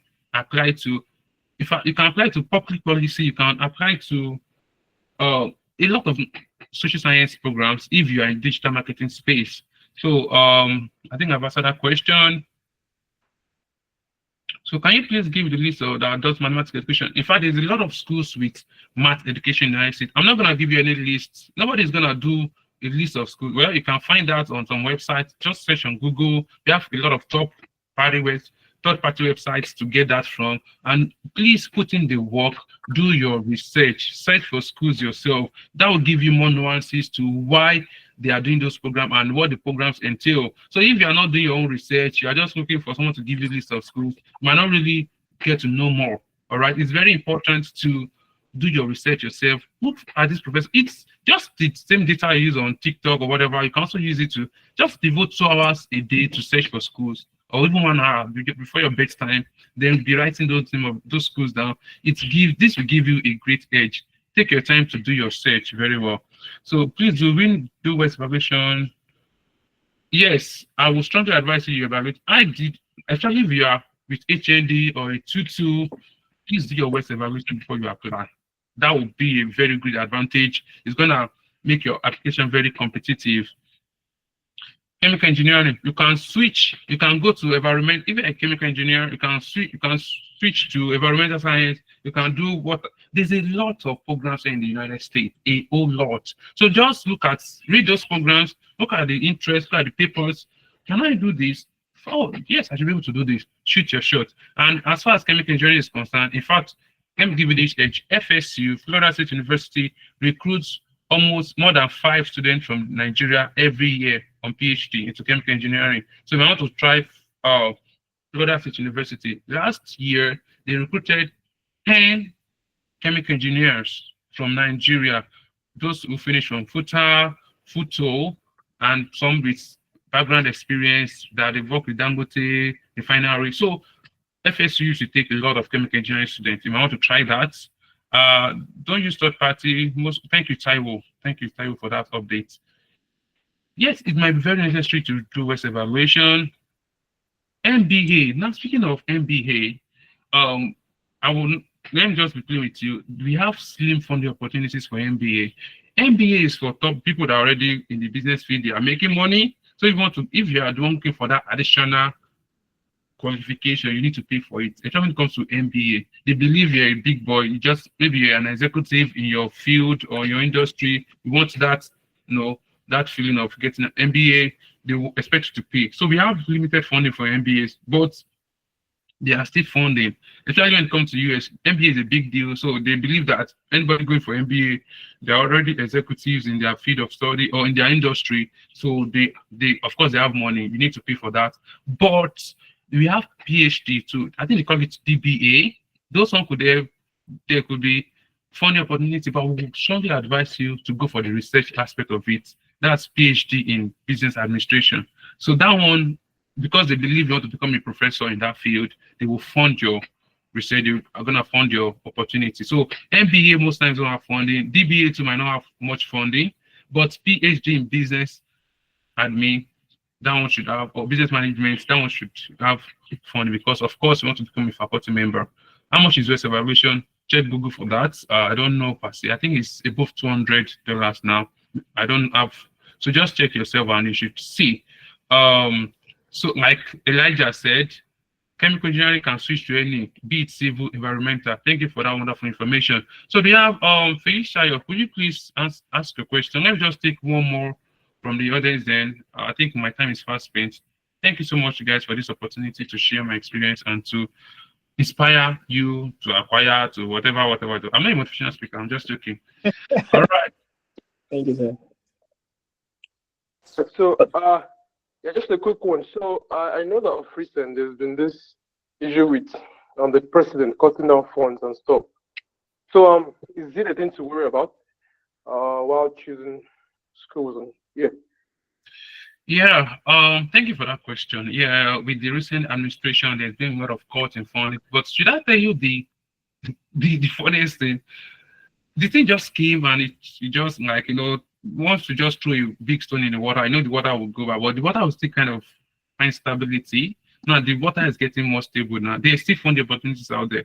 So schools, in fact, I just read in it that they just NSFC approved some funding. So they put some fundings on hold, but there's some fields that the funding was really, they were terminated. Like, I don't want to talk too much about that. So do your research, but they are still funding. Okay, and when it comes to math sciences, we don't really have much money in education, but some schools, if they are giving you PhD offer, they will definitely look for funding for you. That one is important. So just like Theosi mentioned, there are limited funding opportunities for PhD education. So how do students go about getting funded? Like I said, they are limited, but you can still get yours. I have a lot of people, some people are still coming into the same educational field. My program recruited like 5 PhD students this cohort, and they are still going to recruit again next year because these faculty members need to teach. How would they get paid if they are not teaching PhD students? How would they get paid if they are not on tenure? So trust me, schools need to keep accepting students so that the system, and they can't really take in PhD students if there's no money for them. So some schools will really want you to, it might not be fully funded, but eventually it will get fully funded later. So it's very key. Just, of course, people tell you no more funding. You can get the funding. People still got funding this year, and people are already shooting application for next year, and they are still gonna get funded. So thank you so much. I think I've okay, you can search me on LinkedIn. Damilare Ajayi is my LinkedIn, and you see my face like this on LinkedIn. Then you can connect. I've mentored a lot of people. I've helped a lot of people get some funding opportunities, scholarship, just by checking your documents and doing 1 or 2 things right there, and you can also get your offer. So please, one thing is that stay motivated, don't give up. Thank you so much, sir. Thank you so much, sir. So we really want to say thank you for the brief session. What I would say is, I think some people still have some questions, but Mr. Damilare is trying to catch an appointment. So what I will do is, if people have questions, I will give them for 2 persons to ask questions. Then I will assign someone to just share a little bit of experience to do that. So, Mr. Ayodeji, please, sir. Egbon, you can go ahead, sir. Sorry to interrupt, sir. Okay, They could okay, drop the question in the chat section. I think I will see it. Maybe I can quickly type, or anybody speaking next could see it and address the question. Okay, just let them drop it in the chat section. Thank you, guys. Okay, thank you so much, sir. Thank you so much, sir. Okay, so guys, you can drop your questions in the comment section. Yeah, that's right, in the comment section. But Mr. Ayodeji, I just wanted to, I can see that your answer has been raised up. So I would really love to hear. I don't know if you want to contribute or you have a question. Can you hear me, sir? Yeah, I can hear you. Okay, please go ahead, sir. Yeah. Good evening, everyone. Good evening, I sir. actually want to make some comment anyway. So Okay. I heard somebody talking the other time that I was hearing the issue of using agent or no agent. So please, I'm going to beg you guys, on no condition should you use any agent for your application. You're a student, you are coming for a PhD, you are coming for a master's program. So you have to do it yourself. And that is the American system. You have to do it yourself. And most times, or most conditions in which you have in the American system right now, there are some students that they make use of, they make use of agents. And it's kind of difficult for them to, to even progress in their studies. At the end of the day, you see them backing out. And there's one thing about this whole thing, like there's no shortcut. If you don't know it, if you use someone, at the end of the day, they will find out. And also going to embassy, see, application process is another thing entirely. Going to embassy is also another thing entirely. There are some people that agent has actually destroyed their career already. And they can't come to US. They can't come to US because agent has filled a lot of stuff for them. So please, even for your visa application, you don't need any agent. You will do it yourself. It's very, very easy. Just follow the right process, follow the right procedure. And I can assure you, you get your funding. You will get your visa. So also, like concerning code mails, we have different method of code mails. There are some that you send to graduate coordinators, some you send to professors. So the way it tends to structure them tends to differs. It differs. So another thing I'm going to say as regards code mailing, there's a structure to this code mail. Can you ask yourself this question that why should a professor hire you? You can imagine you going online, like there's this procedure that we used to use back then that a lot of people, oh, professor, I'm interested in what you do. I've read through this, I've done that. And I saw that our research interests actually aligns with one another. See, the professor won't hire you because basically what you want to come and do, the professor can do it himself or herself. So why should I hire you when I can do it myself? So when you are forming or when you are drafting your code mails, you want to come up with ideas that kind of related to what the professor is doing in his research lab, but the professor have not even explored at all. You can imagine maybe someone in civil engineering, or maybe in let's say in geotechnical engineering, and the professor is working on on soils, how to remediate soils and every other stuff. And you're the person, you're now telling the professor that, oh, you have idea about soil grouting and every other stuff. The professor will be interested in hiring you compared to somebody that is actually doing what the professor is doing. Like you want to bring new innovations into what the professor is doing. I don't know if you are getting what I'm trying to say now. So you don't want to just, just send code mails to professor. You want to tell the professor what you want to come and do in his research group. Additional value that you want to add to what he's doing in his research group, you want to state it out. That is when the professor is going to see your code mails out of maybe 300, 200 students that have actually sent mail to him. I can single out your own code mail that no, I can work with these students because you have a lot of things to offer. And mind you, when you're sending code mails, it's not a must that you must know everything. But whatever thing that you're talking about, you must be so certain and be so sure that, oh, this thing, I understand this thing better. I know it very well. And I can stand on my point when people are questioning me or asking me questions. You understand now? So please, you guys need to make more research. You need to, you need to tarry more in your place of study. And mind you, is it going to be easy? No. It's not going to be easy. Mind you, it might just be one code mail that you're going to send and you get your offer. You might send 20 and see nothing. You might send 50 and see nothing. So it now depends on you not giving up. There's one slogan that myself and my friends, Amoli and Co, we used to use. Now give up, now you fuck up. When you give up, now you fuck up. Nigeria is not okay. See, when you get to America, a lot of things that you can't do within 6 months in Nigeria, or that you can't do for 10 years in Nigeria, you do them within 6 months. That is just the beauty of America. So please, I'm begging everyone. It's not going to be easy. It's a very rough path. And you have to key into it that no, I have to get something out of this thing. And one thing I've always known, or one thing I've known over the years now is that those that are consistent with this thing, they never give up. They always get something at the end. That is just the truth. When you don't give up, you will get something at the end. You will get a reward for all your labor of, all your labor of love for this scholarship of a thing. You will get your reward. So please, I'm urging everyone, please, you have to put more effort. And another thing is that on the group page, you people can pick yourself. Yeah, we used to do it on JCF group. I guess, I don't know if they still do that, although I've not been so active on the group now. We do get ourselves, maybe a number of 5 people, 10 people, we'll get ourselves together and we'll start asking ourselves, how many code mails have you sent this week? How many are you sending next week? So when you do that, because at some point in time you feel weary that you won't be able to send code mails and every other stuff. But these are the people that, when you have people around you, they will be the one to ginger you to put in more strength so that you can, you can get something. So please, I'm begging everyone, it's not going to be an easy task. It's not going to be a smooth road. It's a rough road. And mind you, this is just the beginning. When you now get to grad school, you know what grad school really entails. All right, let me just stop there for now. God bless everyone. Thank you. Thank you so much, Egma Yodeji. It was really, really nice to hear from you, and then we are really grateful for that. So we are not going to be able to take any more questions. So if you have any questions, just drop it in the chat box.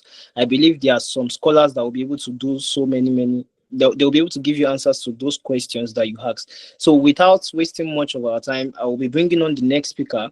Her name is Miss Oluwakemi Alo. She's studying she's having I beg, I know Sabi English, pardon my English. So she's currently studying for a master's in St. Louis University, and then she's studying communication. So she finished with an HND. So I think for the guys that studied HND, this is enough time for you to. This is like the right time for you to like pay attention and listen to what she's going to be saying, because, like I said in the beginning of the webinar, it's best you listen to those who have, reading through the parts which you're about to write. So I'm going to be introducing Mrs. Kemi to like do a little bit of her own experience, share our own insights into our grad school journey, and then give us our own advice. Thank you. Miss Kemi, are you on call? Miss Kemi, are you there? Yes, I'm here. All right, thank you so much. Hi, everyone. Good afternoon. Good afternoon. So I'm trying to share my screen.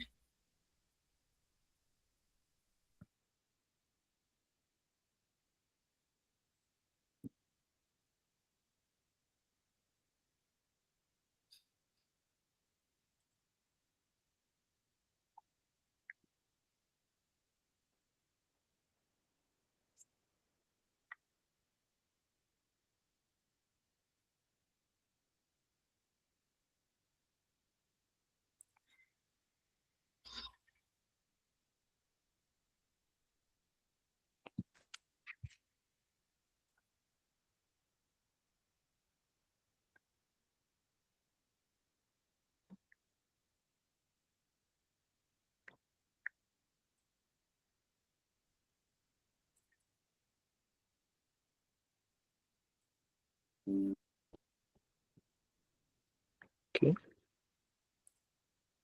I'm so sorry. May I know if you can see my screen? Yeah, I can see your screen, but it's currently blank. Okay.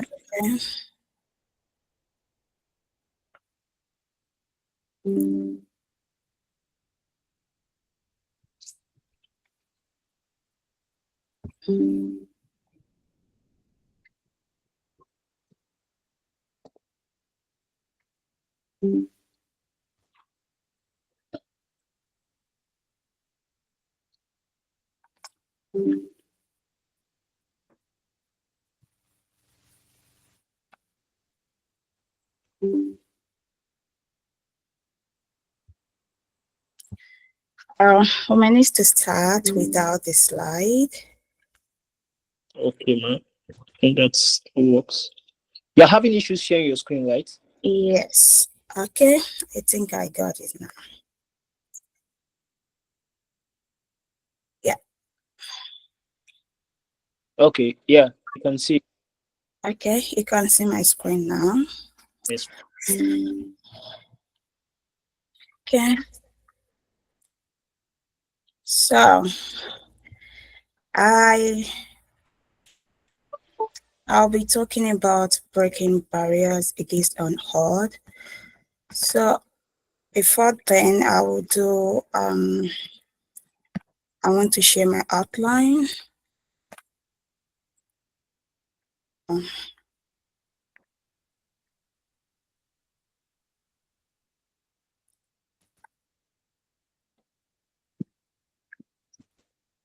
Sorry, I'm having some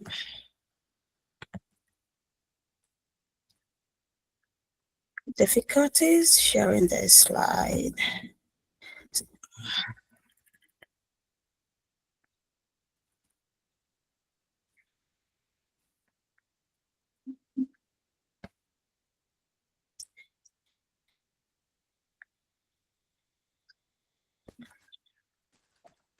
I'm trying to move to the next slide and I don't know. Okay, can you click on the arrow button on your system? I mean those 4 arrow buttons. Can you click on it? Which No, one? keep on your keypad. Your keypad. Which button? Don't use the cursor. Don't use the cursor. I mean your keyboard, on your keyboard. Those 4 arrow buttons. Yeah, I did. Is it working? No. Okay. Okay. Okay.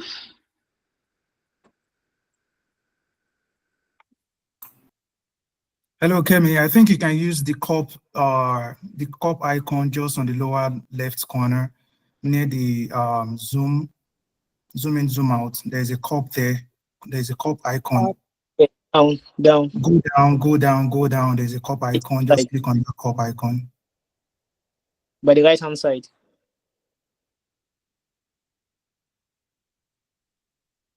Just near the slide. Yeah, you're near it. Oh no. The cup icon near the zoom that is just right on the lower side. The cup icon. There is notes. There is go to the just where you are right now. Just keep sliding to your right. Just keep going, keep going, keep going, keep going, keep going. Just hold on. You see the slide just underneath? Just go to the left a bit. That's one. Left. Come back to where you are coming from. Just slide to the left a bit. Yeah, just look down. Look at just underneath right now. Down. Exactly. So do you see that cup icon? Okay. Click on it. Setting.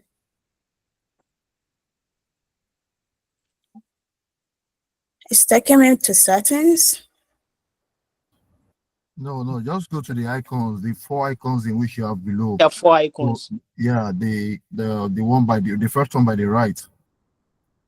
Exactly. So you see present presentation mode. Sorry. Yeah, the 4 icons in which you have by your right. So yeah, just go straight down. Take your cursor straight down. Yeah, the fourth one now. The fourth one. We can't see your cursor again. No, I'm there. I can't see presentation mode. Okay, you can just use the I guess you can use the ones in which you have by your left side. Just keep clicking on the slides by the left side.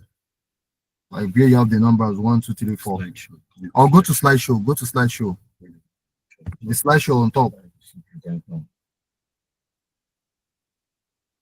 Go to slideshow on top. No. Just go up. Look at homes, inserts, draw, design, transition, animation. The next one, slideshow.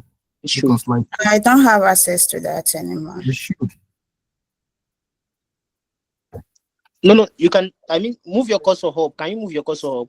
Sorry, can you use Control F5 to just automatically present?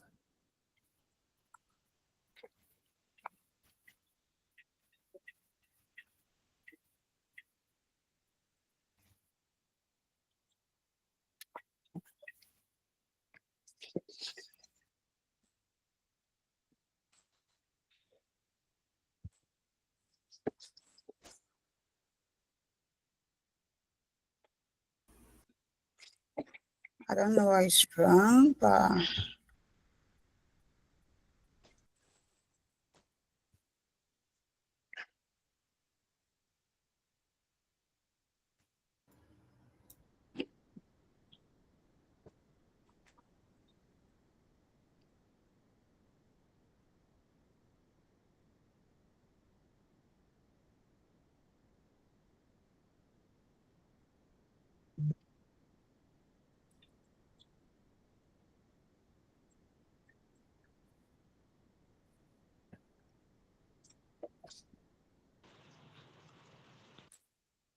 oh,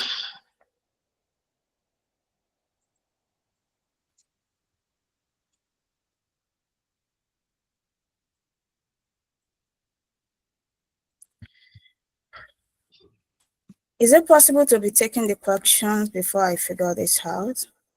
Okay, that's fine. Okay, that's fine. Okay, Blessing, I can see that your hands are still raised up. Do you have any question?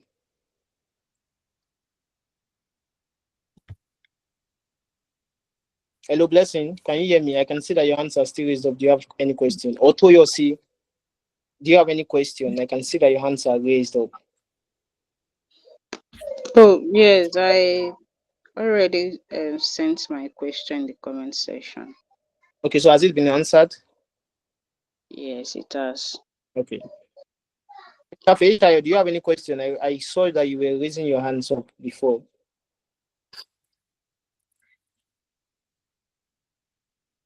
Okay. Mr. Mobude Chris, I think I can see your hands up. Do you have, I guess you have a question.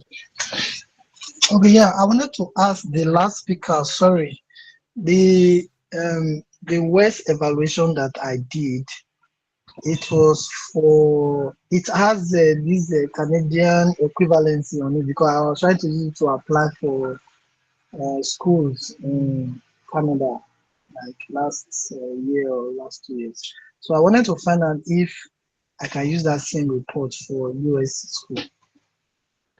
No, I will be able to answer that question. West Canada is strictly for Canada.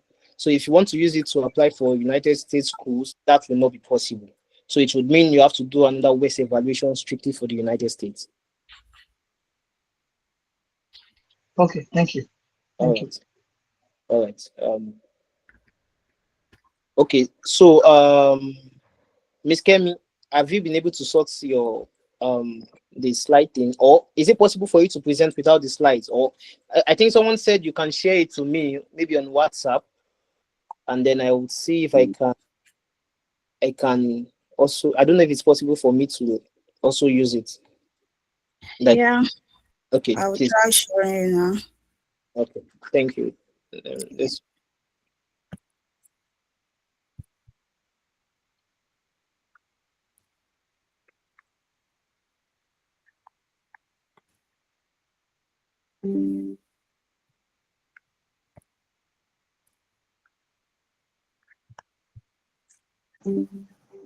Hello? Okay. Okay. Do you have a Do you have question, a Miss? question?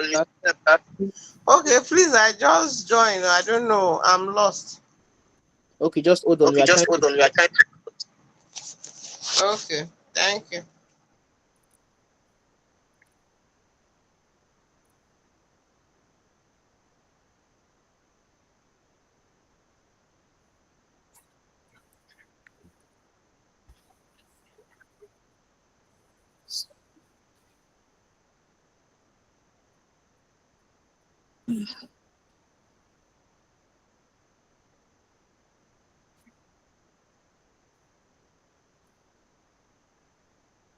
Miss Okore, do you have a question? I can see that your answer is up.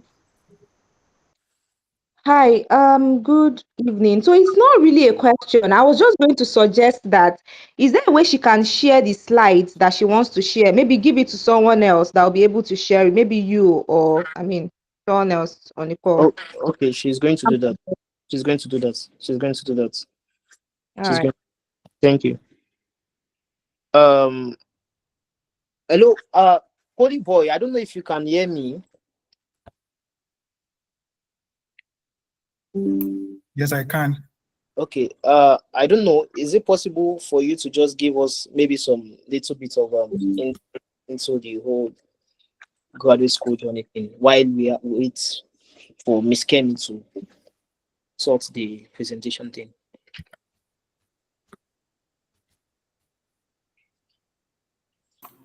Well, I don't know what much to talk about.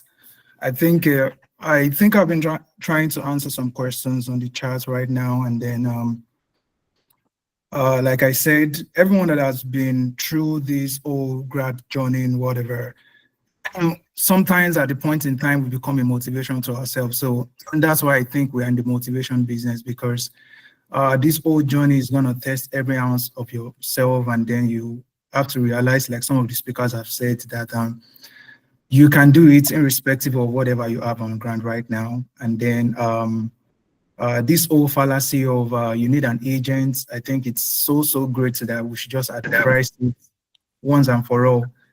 You don't really need an agent to do it. You are the agent of yourself. You are the motivation to yourself. And I think one of the reasons why we have JCS is that we can address it together as a team, people with like minds, and then you can share resources and then share the templates. And of course, JCS is not preparing everyone just for USA. Okay, we have scholars in France. I think we heard of somebody that is currently in China now from GSU. I know GSU has a global outreach, just to be sincere. So it's not just about because we're talking majorly about USA. It's just because in my own time, the USA is kind of generous in quotes when it comes to funding and scholarship and stuff. Through JCS, you can actually explore other options. And then, we've had people who got the master's card scholarship, those with the Erasmus scholarship and stuff. So the globe is your limit. So I think I will have to do that. So Kemi, I think you can just pick the slides one after the other. Since we can see the slide, you can just pick them one after the other and just go on with your presentation. Yeah, thank you. The issue is I'm unable to pick it one after the other. Okay, can you share it to me on WhatsApp, like your slide? I don't know if it's possible for you to share it to me on WhatsApp. Can you just send me your email? Okay, let me do that. I'm dropping the email in the chat box now, or I'll send it to you on WhatsApp too. Okay.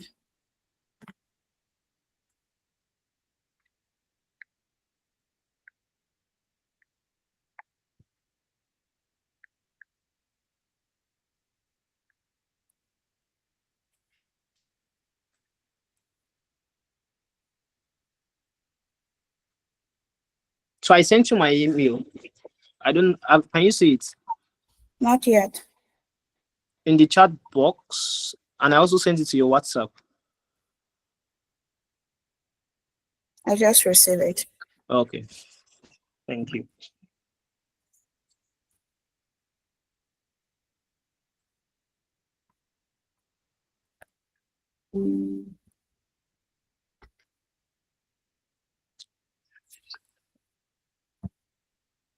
Okay, someone is asking, how can someone waive USA university application fee? I don't know, Mr. Elijah, I don't know if you're on call now. I would love you to answer that question. How can someone receive upcoming? How can someone waive USA university application fee? Mr. Elijah, are you on the call?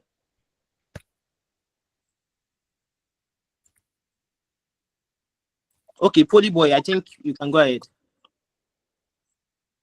All right, so that question to waive USA application fee, I'm trying to process the question, but I'll just answer it the way I can.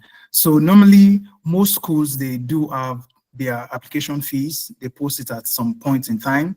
And that's one reason why being on the group, they share a lot of stuff about schools. And then the US has about, almost 5,000 schools. So some will give you application fee waiver. They post it sometimes during the year. Some have posted it already. Some will ask you to attend their workshop. Once you attend the workshop, they will waive it for you. Some, they would say there's a particular time in a month whereby you can apply free of charge. I know that of Georgia Southern. Georgia Southern opens theirs every February. Once you apply in February, you will be waived off from the application fee. And some, you have to kind of mail somebody in the department, and then they would give you the waiver. Like you have to send a mail to them and you tell them you need the waiver, you explain to them, and then they will give it to you. And then some will not waive it. So it's a matter of which school are you looking at. So there is no one way automatic way to waive the application fee. Thank you.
Hello, can you guys hear me?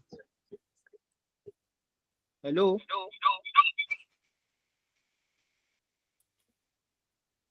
We can hear you. Please check. I've sent it to you. Okay. Sorry, I'm trying to get it from my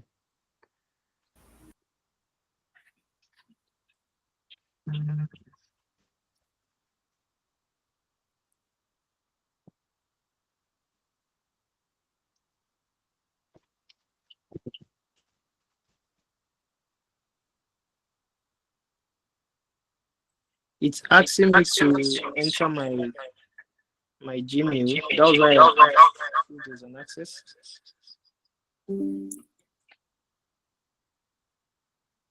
It's requesting for access. Yes. Okay, don't worry. I think they sent me a code. Let me. Okay.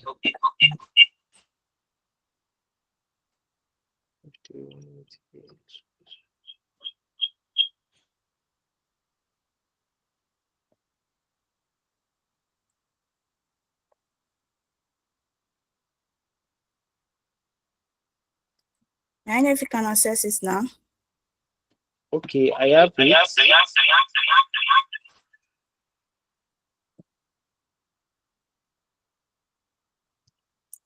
So I sent you another copy on WhatsApp. Okay, I think that's fine.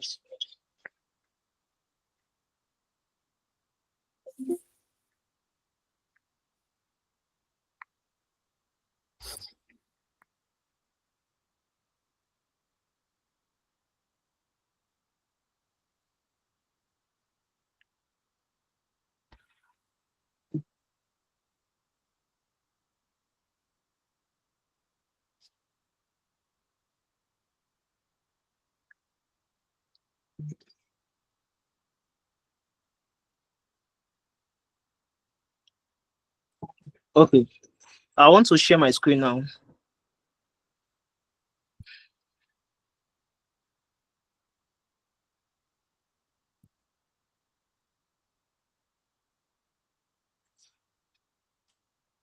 Sorry, I hope you guys can hear me. I want to share my screen now.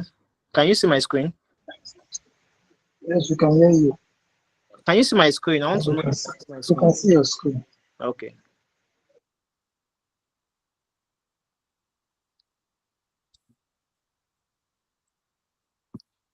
Can you see the PowerPoint slide? Yes, yes, go ahead. Okay, I don't know if I'm trying to use my okay. Miss Kemi, can you see my PowerPoint slide? Yes. Okay, do you think this can work? Yes. This can work, right? Yes. Okay, let's just go ahead, please. Okay. I'm so sorry, everyone. So I'll be starting with slide 2, outline. So it's going to start with introduction. Then I have number 2 as to-do list. Then we talk about statement of purpose, recommendation letter, CV. Then we're going to talk about tips for institution audit. Then we go to question and answer. Can you please proceed to slide 3? Can you see my slide? I mean the I don't really need your slide. What is it? I don't need your slide to present. Okay, I mean, can you see my screen? Sorry. Yeah, I can see your screen. Okay. So I would like to say my profile first. So I graduated from the Polytechnic Ibadan from the Department of Mass Communication. For my national diploma, I have a CGPA of 3.70 over 5.00. That is upper credit. And for my HND, I have 2.95 over 4.00. That is lower credit. So I do not do West evaluation. So I do not pay for application fee. So you can see that my GP is not actually high. I do not pay because I couldn't afford it. So then what boosted my profile was that I would say I put God at the center of it all. I pray as if I never prepared, and I prepared as if I never pray. So I did some online, relevant online professional courses. So I had a lot of work experience, meaning that after I graduated, I was working all through. So I still working before I graduated. So I have one publication. So I turned my HND. Hello, can you hear me? Yeah, I can hear you. We can hear you. Okay, so I turned my HND project into a publication. Then I did send code email. But presently now, I'm having a CGPA of 4.00 over 1.00. So initially, when I started the process, I was confused because I was told the institution actually looked at the last 2 years GP, the last semester, sorry, GP. And my last 2 semester GP was actually low. It's not up to 3.0. And most of the institutions in the US, they look for a CGPA of Sorry, Miss Kemi. 3.0. Sorry, please be more audible, please. Thank you, ma. All right. Can you hear me now? Yes. Okay. Most institutions in the US, they look for a CGPA of 3.0, and I was having 2.95. So I will said, people are saying, is it possible to achieve getting a master's program with a low CGPA? I will say it's an hard thing to do. Is it possible? Yes. Is it something easy to do? The answer is actually yes or no. So another question you may be asking is, has anyone done this before? Yes. And can you do it? I will say the answer is also yes. So it depends on what your motivations are. So it's your motivation that will drive you to take action. If you have motivation, you'll be able to take action. It's your motivation that will drive you towards growth. And it's your motivation that will drive you towards the change that you desire. So during my time, what I did first is to have a to-do list. So the first thing I did was, during the preparation, I went ahead and get my transcript and my international passports. When I was doing that, I do not wait. I went ahead to create an Excel folder. So in my Excel folder, I have different folders. So the first folder was where I name institution. So all the institutions I want to apply for, I list their names there. Then I also look at the faculty members, their research area. So I list the name of the faculty member that has a close or related research area with mine. My focus is Earth concentration. So I look at the research supervisor, like a faculty member that has a close research area with mine. So I listed their name, I listed their research focus. So I look for I ask myself, why do I want to go for these institutions? So number one thing when you are choosing an institution is to search if this institution actually has funding. Because even if you have a great profile, if the institution does not have funding, you won't get anything from there. So as an international student, the first thing you are looking at for is, does this institution has funding? And there's one thing I want to say, there's a difference between when an institution has funding and when your department has funding. Institution generally, they will tell you on their website that it has funding. But the question you should ask yourself is, does the department I want to apply to, do they have funding? And you can only get answers to this question by sending code email. Sometimes the information on the website is actually outdated.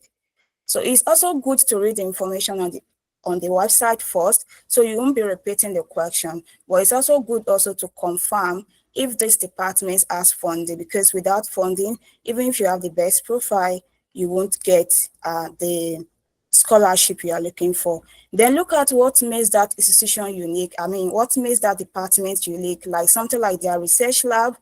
Then look at their curriculum, look for something that is so unique about the curriculum. So when you are writing this in your folder, try to avoid generic statements. Then then you look for this deadline. So in school, we have different deadline. We have deadline for recommendation letters. So most of the schools, they have the first deadline is a recommendation letter before the priority deadline or before the final deadline. We actually have 3 deadlines in general. Okay, sorry, 2 deadline in general, which is recommendation letters deadline and application deadline. Then under application deadline, we have what we call priority deadline and final deadline. For those of us looking for funding, we should be targeting priority deadline, not final deadline. I think final deadline are made for US citizens or people that are not looking forward to funding. The another thing is you look at the institution requirement. So the institution usually follow their requirements strictly. You have to be able to tailor your application material to the institution, a specific institution you're applying to, their requirement. There should be a place in your folder where you copy the link and paste the link of the requirement so that you can get easy access to them anytime you want to explore. Then another thing is information session. Information session for institution is very important. Most institutions start releasing their information session in January. For instance, during my time, I applied to Colin University. The application fee was 105. I never wrote any letter, although there is a section where they give you a venue to write a letter that states that you have financial difficulties. As a result, you can't pay for the application fee. But during my time, I do not do that. I only attended their information section, and that information section gave me automatic application fee waiver. And I only got the information about this information section on the general school website. So this information section is important. And when you get information section, you should understand that their time is different from your time. So you have to share the differences and have this information section in your calendar and the timing as well. So there will also be a spot in your folder, your Excel folder for requirements. So this requirement is usually SOP, recommendation letter, CV, transcript, writing sample, or publication. And for some department, they will request for grade. So you can keep all these documents in a Google Drive or OneDrive. Then cold email. So cold email is an avenue for you to source for information. And sometimes most students get their green light through this cold email. So I won't be actually talking about cold email in details today, but I just want to say, actually cold email, I was able to get green light via cold email. I didn't actually apply to many schools. I would say that I applied to about 4 or 5. So it's good for you to send that cold email early so that you can get access to many information. For instance, when I was applying to St. Louis University, their website stated that I needed a proof of fund, I needed an application fee of $75. And this was one of the things I was actually avoiding. And I also needed to confirm if they can take my transcript without having to do West evaluation. So I sent cold email to the professor, aside the fact that I mentioned that our research interests aligned. I also asked, after I was done with my short cold email, towards the ending part, I told the professor to kindly advise on the following. So I asked all my questions. So although I did not get reply until the week of the deadline, and she told me I don't need proof of fund until after I'm given admission. And she also mentioned that I don't need application fee. And on the website, it is stated I have to pay $75 application fee. So those are one of the advantages I got sending cold email. And another thing is that there are some schools you ask to submit separate 2 applications, one for admission and one for funding. St. Louis University, one of those schools, but it wasn't written on their website as at the time I was applying that I needed to submit 2 applications. But after I sent my cold email via the response I received, it was from there the supervisor I messaged told me I needed to submit a separate application if I need funding. And that form, I was not able to access it on the website. So she sent me the form for separate application for assistantship. So when you're talking about funding, funding comes in different way. We have professional assistantship that deals with people that do this administrative work, or if you want to be a social media manager for your department or for your schools, then we have what we call research assistants and teaching assistants. So for St. Louis University, they allow me to choose although I feel all those 3 columns, but they allow me to choose my preference. I was asked which one do I prefer. I should arrange them according to my preference. So I chose research assistants first, followed by teaching assistants and administrative assistants. So they asked me to write an essay why I think I'm a good fit for that position, for 3 positions, meaning for research assistants, for teaching assistants, and for professional or administrative assistants, which I did. Then what actually boosted my profile, knowing that my GP, my last 2 semester GP was very low. So I did some online professional courses, and I did about 12 in related area. I did about 11 on health communication, and I did about 5 in communication generally. So I have a lot of related work experience. Then I turned my HND project into a publication. So what I would just say is that you know how your profile is. You just need to find relevant things that you can do that can boost your profile. Your own case may not be publication. Your own case may not be online courses. And these online courses, then I do not have the money to take them. So I did apply for financial aid, which was granted, and I was able to attach the link to my CV towards the down part of my CV. So we'll be moving forward to statements of purpose. So after you create this folder, then this folder will help you to write your own statement of purpose. So I will advise that you write your own statement of purpose yourself. During my time, I actually wrote 3 statements of purpose. One was in the area of conflict. Based on the training I got online, so I will be the outline. I don't know if you can go to the outline that I have for statement of purpose. Hello? Yes. So the outline that I have for your statement of purpose is your voice. It's more of these people can't see you, like they want to know you without having to interview you. So this is an opportunity for you to sell yourself. So that is what statement of purpose is meant for, aside your CV. So tell them why you think you deserve this scholarship. That is what they want to know. And most institutions have their requirements. But however, in their requirements, you will see these 5 things stated here. So these are the 5 things that guided me when I was writing my own statement of purpose. So initially, before I got this guidance, I was just writing it my own way. So I wanted to apply for these storytelling schools. That was my first statement of purpose. So after I got the online training on how to write statement of purpose, so the first thing on the outline says that I have to mention the problem that I want to solve. So my first statement of purpose does not actually have any problem that I want to solve.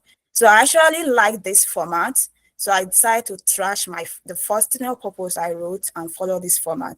I will say, this is not the only format to statement of purpose, but based on the material I received online, I was told statement of purpose has about 5 to 6 paragraphs, depending on how you want to structure it. So if you like this format better, you can tailor your statement of purpose according to this. Another thing is that statement of purpose is not something that you finish once. You keep working on it until you get it right. And you can also give it to people to review it for you, because you cannot actually see your own fault. You can give it to 2 or 3 people to review for you and keep making adjustments until you get it right. So the first thing is that the problem that you want to solve. So the question is, why do you want to go for grad school? Why do you want to apply for master's program? Why do you want to apply for PhD program? So some people might say, my interest in becoming a professional researcher, that is what drove me. That is a drive or motivation for applying for grad school. So my own statement of problem then was low earth literacy. I mentioned how so I use certain things as well. I mentioned the problem of low earth literacy in Nigeria. Okay. So I looked at the consequences, like what's the implication of low earth literacy. So I also mentioned that place. That was when I mentioned my research area, and that was where I mentioned the drive that made me to apply for master's program in this concentration. So in paragraph 2, I try to mention my academic background, research experience, and the professional courses I took, and how these experiences has prepared me for the course that I propose. Then in paragraph 3, I mentioned my leadership voluntary experience. And in paragraph 4, I mentioned why the institution. So I will advise that you should avoid generic statements. So you just have to look for why the institution. This is where the folder you've created will be useful in this area, because you have already set apart a space that, okay, this is why I'm choosing this institution. So you can mention something about their research lab, which is unique to your department, and you can mention something about your potential supervisor's area of research. Then the last paragraph was where I mentioned my short time and long time goal. So can you please move to the next slide? So we'll be talking shortly about recommendation letters. So I attended this information section. The information section taught me how to write a good recommendation letter. So I was told, you need to tell your recommender about you. It's possible you've left your institution about 5 years. These people does not know you anymore. So I know that most lecturers in Nigeria, they'll be like, John is a good boy, he's very obedient and smart. These are not the things they are looking for in recommendation letter. They want to know if you have the ability to withstand the demand of grad school. They want to know about your achievements. They want to know what you've done to prepare for grad school, how your academic background has prepared you. So you should choose wisely. During my time, I was told I need 2 professors and maybe 1 recommendation letter from workplace. So during my time, I wasn't able to get 2 professors because they were not working with my time. So I just have to choose 1 person. In fact, the one that was working with my time told me she cannot recommend me for an assistantship. And I told him I won't be needing his recommendation letter. So I changed him to, so I just look for 2 people from my working place and 1 lecturer. So you have to be smart with it. So if the deadline is the end of this month, I think you have to give them 2 weeks ahead so that they can work with your deadline, and you keep reminding them, sending their reminder. Then you have to also have alternative plan. Though the school requests for 3 recommendation letters, so you have to have other people as a plan B. Then you have to teach them this requirement. Some schools will tell you about the requirement they need for recommendation letter. So you need to teach them, tell them how to avoid generic statements. Then tell them about yourself. So if it's possible, depending on your relationship with your professor or the person writing the recommendation letter for you, you can ask them if it's possible for you to write it yourself, or if they claim they are busy and you think that they are good fit to write it for you, you can suggest if there's possibility of you writing it, and while they look at it and remove or make correction. So what the school actually needs from your recommendation letter is, our advice, it shouldn't be more than a page. Then it should be on our official email, official letterhead, and sometimes stamp. It's okay if you don't have stamp, but official email is very important, even if you don't have official letterhead. Please to the next slide. Okay, so for CV formats, so for every institution has CV formats. St. Louis has their own, Missouri University has their own. So the schools you want to apply for, you can just go to their website and type institution format for CV. So I'll just summarize what majorly they are looking for: organization and consistency. So your CV should be organized. And what I meant by consistency is that if you are abbreviating your date, so if you start with abbreviation, you have to finish with abbreviation. So if you are writing the date on your CV, I mean the month, if you are writing February in full from the beginning, so every time you are writing the date, you have to write it in full. Then the front they are expecting at the front I listed below. Most times I use Times New Roman. So for the size, the name at the top, should be 16 to 18. Then this section headings should be around 12 to 14. Then the body text should be around 10 to 12. So when we're talking about, there is difference between roles and duties are the same thing. So what the schools are looking for, they are not your roles and duties, they are looking for your achievement. For instance, if you are a news editor in a particular organization, I'm using communication as an example. So if I source for news, if that is my role, right? So schools are not actually expecting you to write your roles there. We know that you did this, you edited news. So what they are looking for is achievement. Like, okay, what did you achieve with this role? Okay, you can say, I professionally edited about 500 plus news story. That is your achievement. Those are the things they are looking for. They are looking for numbers. They are looking for statistics. Please, the next slide. So these are the tips that actually works for me during my time, tips for institutional owned. So number 1 is for you to start early. So you pray and prepare, like you prepared as if you don't pray, and you pray as if you do not prepare. So you actually need God every step of the way. So you need to save money for this processing, but it's also, I was also said, don't allow lack of money to stop you from applying to grad school. Who knows? Trying might actually be what you need, because in my time, I got Many people telling me you need to save a lot of money. I do not. I accepted that I need to save a lot of money, but at the same time, I do not allow that to stop me. If I have allowed that, maybe I won't be where I am today. The another thing is that don't be lazy. Don't expect people to be sourcing information for you. It's all about doing it yourself. You need to read a lot of things that will be relevant to you, and you also need to research for information. So you have to read and research. If that has not been part of you before, you have to start cultivating it now. Stop asking, okay, how much is evaluation fee when you can source for this information online? Stop saying, okay, which school has free application? There's you have Google to search for this school. Type the name of this school on Google, and you can search their website to source for this information.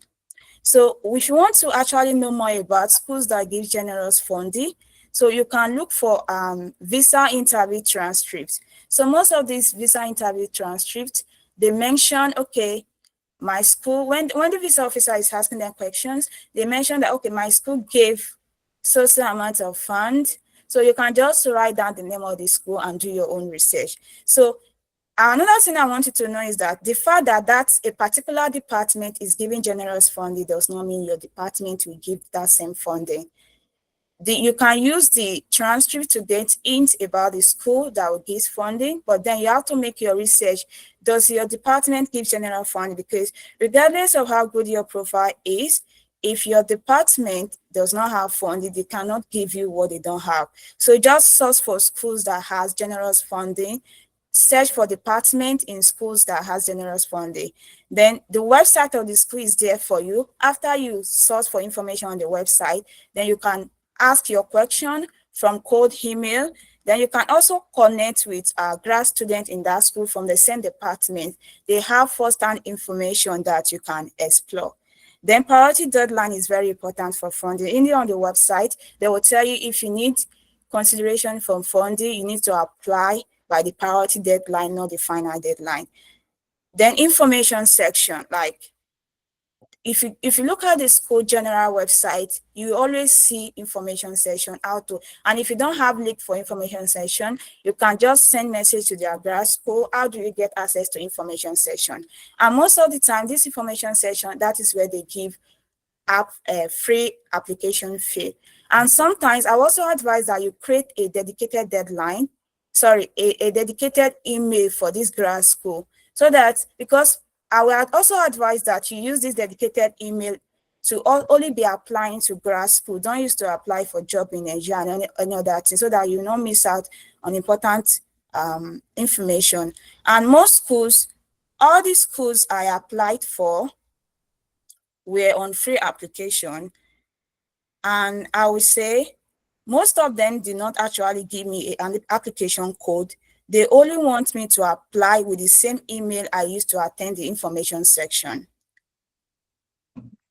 So use the same use the same email to send your code email. And sometimes your CV and SOP should be in good shape before you send this code email, because I miss out on an opportunity when a particular program code requested for my CV and SOP. As at the time I sent the code email, the professor said they don't actually give application fee, but if your profile looks promising, the department is going to sponsor you. So he asked me to send my CV and statement of papers. But as at the time he asked me to send it, it was not yet in good shape. So by the time I sent it, I think he saw me as unserious to them because I didn't send it immediately. So he wasn't replying to my messages again. So I would advise, before you send any code, you may make sure your CV and statement of purpose is okay. Then look for schools that will support your long-time research goal. So another thing is that, last thing I would say is that don't journey alone. You will start alone, quite all right. But then along the way, partner with like-minded people that have the same motivation, because the people you journey with can determine how far you will go. They are the one you can give each other motivation. So you can actually know people that are serious based on the way they ask questions in the group. So that I would say, The people I actually partner with, some of them are still in Nigeria, but they actually helped my journey because most of the information session I attended, I actually got the link from them. Then there's nothing like take and take. It's actually give and take. If someone is just giving information, don't assume I have this person as my partner, is always there for me, will be giving me information. It will get to a point that that person is going to get tired of you because you are not contributing anything. So as you are receiving from the person, you should be adding value to the person too. Yeah. So this time that we can ask our questions. Wow, thank you very much, Miss Kemi. Wow, that's really amazing. There were a lot of things that I personally was able to grab from there, and I'm really grateful that you've been able to share your journey with us. So please, I would really, for those that have questions, please just kindly signify by raising your hands, because our case is quite unique. So this is the best time for you to ask any kind of question that you want to ask. So Mr. Chris, you can go ahead, please. Okay, I wanted to find out how to present your maybe your voluntary activities, assuming you volunteered for religious organizations. Maybe you led groups within a religious organization. So are you going to present that? Won't that maybe mention a particular religion in your maybe what's it called now, your SOP?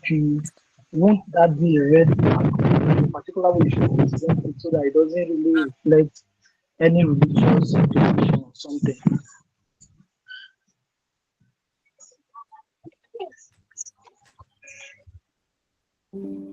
Okay. So I will say, if your religion voluntary work is related to your cause, is good. You don't need to mention the name of the religion or the name of the organization, because they can actually see it on your CV. You can say, for my internship, I've worked as, especially if that religion is stating a leadership position, and if it's related. So if it's not related, you can just try to show them your leadership, that you've been able to lead in a, you'll be able to lead a particular group of people in this area. So you can try to highlight your leadership achievement in that regard, if it's not related to the course you are applying to. But if it's actually related, both, you don't actually need to mention the name of the organization. You can just mention your achievement. So I think they are more interested in your achievement, not just the title. Okay. Mr. Chris, I hope that answers your question. Okay, I'm sorry, I'm not very clear about it, because is it possible for you to just call a particular group without mentioning the name of the group? How do you prevent that? For my internship experience, I have been able to work in religious settings as the president. Okay, I see. Because your statement of purpose are limited you to certain ways, like each institution has the number of words they require from you. So you taking almost all the space to write about the name of the organization, especially when it's not related to the course you're applying to. So I don't think the name of the organization, you just need to let them know it's religious organization, and this is the role you play. Okay, I got that. I got the point. Thank you. All right, thank you so much. Does anyone have a question? Please kindly raise your hand.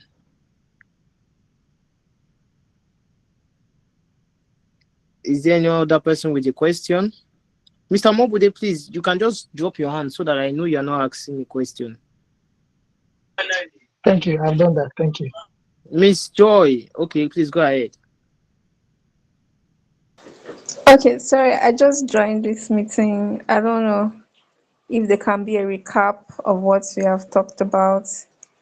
Okay, so the meeting is actually recorded. So what is going to happen is that by the end of the meeting, you can check JCS website Then try to join our community page. Try to join our community. There's a WhatsApp platform. Try to join our community. So as soon as we are done with everything, we'll upload it on our WhatsApp page. Another thing I should also let you know is that we'll also update it on the website. So you can also check the website from time to time between now and maybe next week.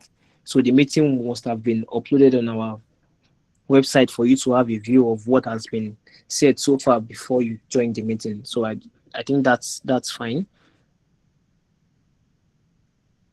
Does any other person have a question? Okay, Mr. Amayinde, you can go ahead, sir. Good evening. Thank you so much, Miss Kemi, for that beautiful presentation. I've been listening attentively.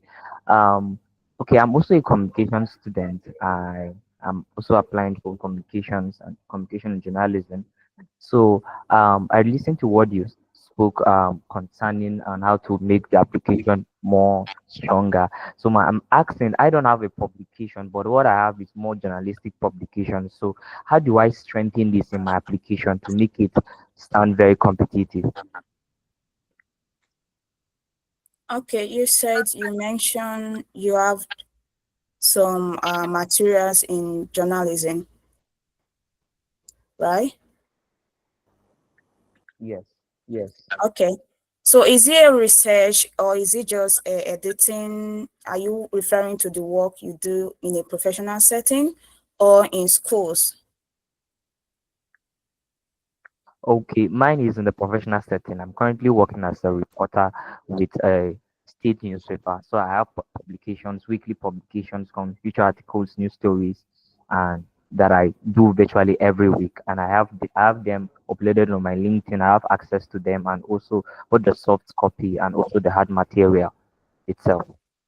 So you can compile the soft copy on Google Drive or OneDrive. So some schools will ask you to support your application with such things. So you will actually see most of the schools, you will see a place where you can upload, especially for PhD student candidates. You will see a place where you can upload additional materials, yes. But I also advise you can try to, you can try to look for something that is related to your field, like a form of a paper you can publish online, because most of them will request for your writing sample. Like they want to know, because grad school is a research focus. Even if you don't really like research, like they just want to know, can you write a research? So you still need to have something like writing sample. I think you can't escape that. Most of these schools will request for writing sample. So you just need to look for a research topic that, grad school is all about mashing, actually, especially for PhD application. I was told by one of my professors that the faculty, the first thing they look at in your profile, that does it match any of the faculty research area? That is the first thing, because even if you have a good profile, if it does not match the faculty research area, they are not going to consider you. So the first thing they look like, does your application match your research area? Does it match any of the faculty's members' research area? That is the first thing they look like. So look for a specific school you want to apply to, then look for their research area, pick one that really aligns with you, then try to write a research topic for yourself and try to write something. Even if you are not having publication, because they'll be requesting you for a writing sample, that way you can present that to them. So it also depends on what you want to go for. Is it journalism? So most of the schools, because I checked the website for journalism when I was applying, most of the journalism department, they actually request for sample of your work. May I know if I answer your question? Yes. Thank you so much for the profound answer. It's really helpful. Thank you so much. Welcome. All right. Thank you so much, ma'am. So does anybody have a question? If there's any question, or if there is any question that you have, you can just signify by raising up your hand.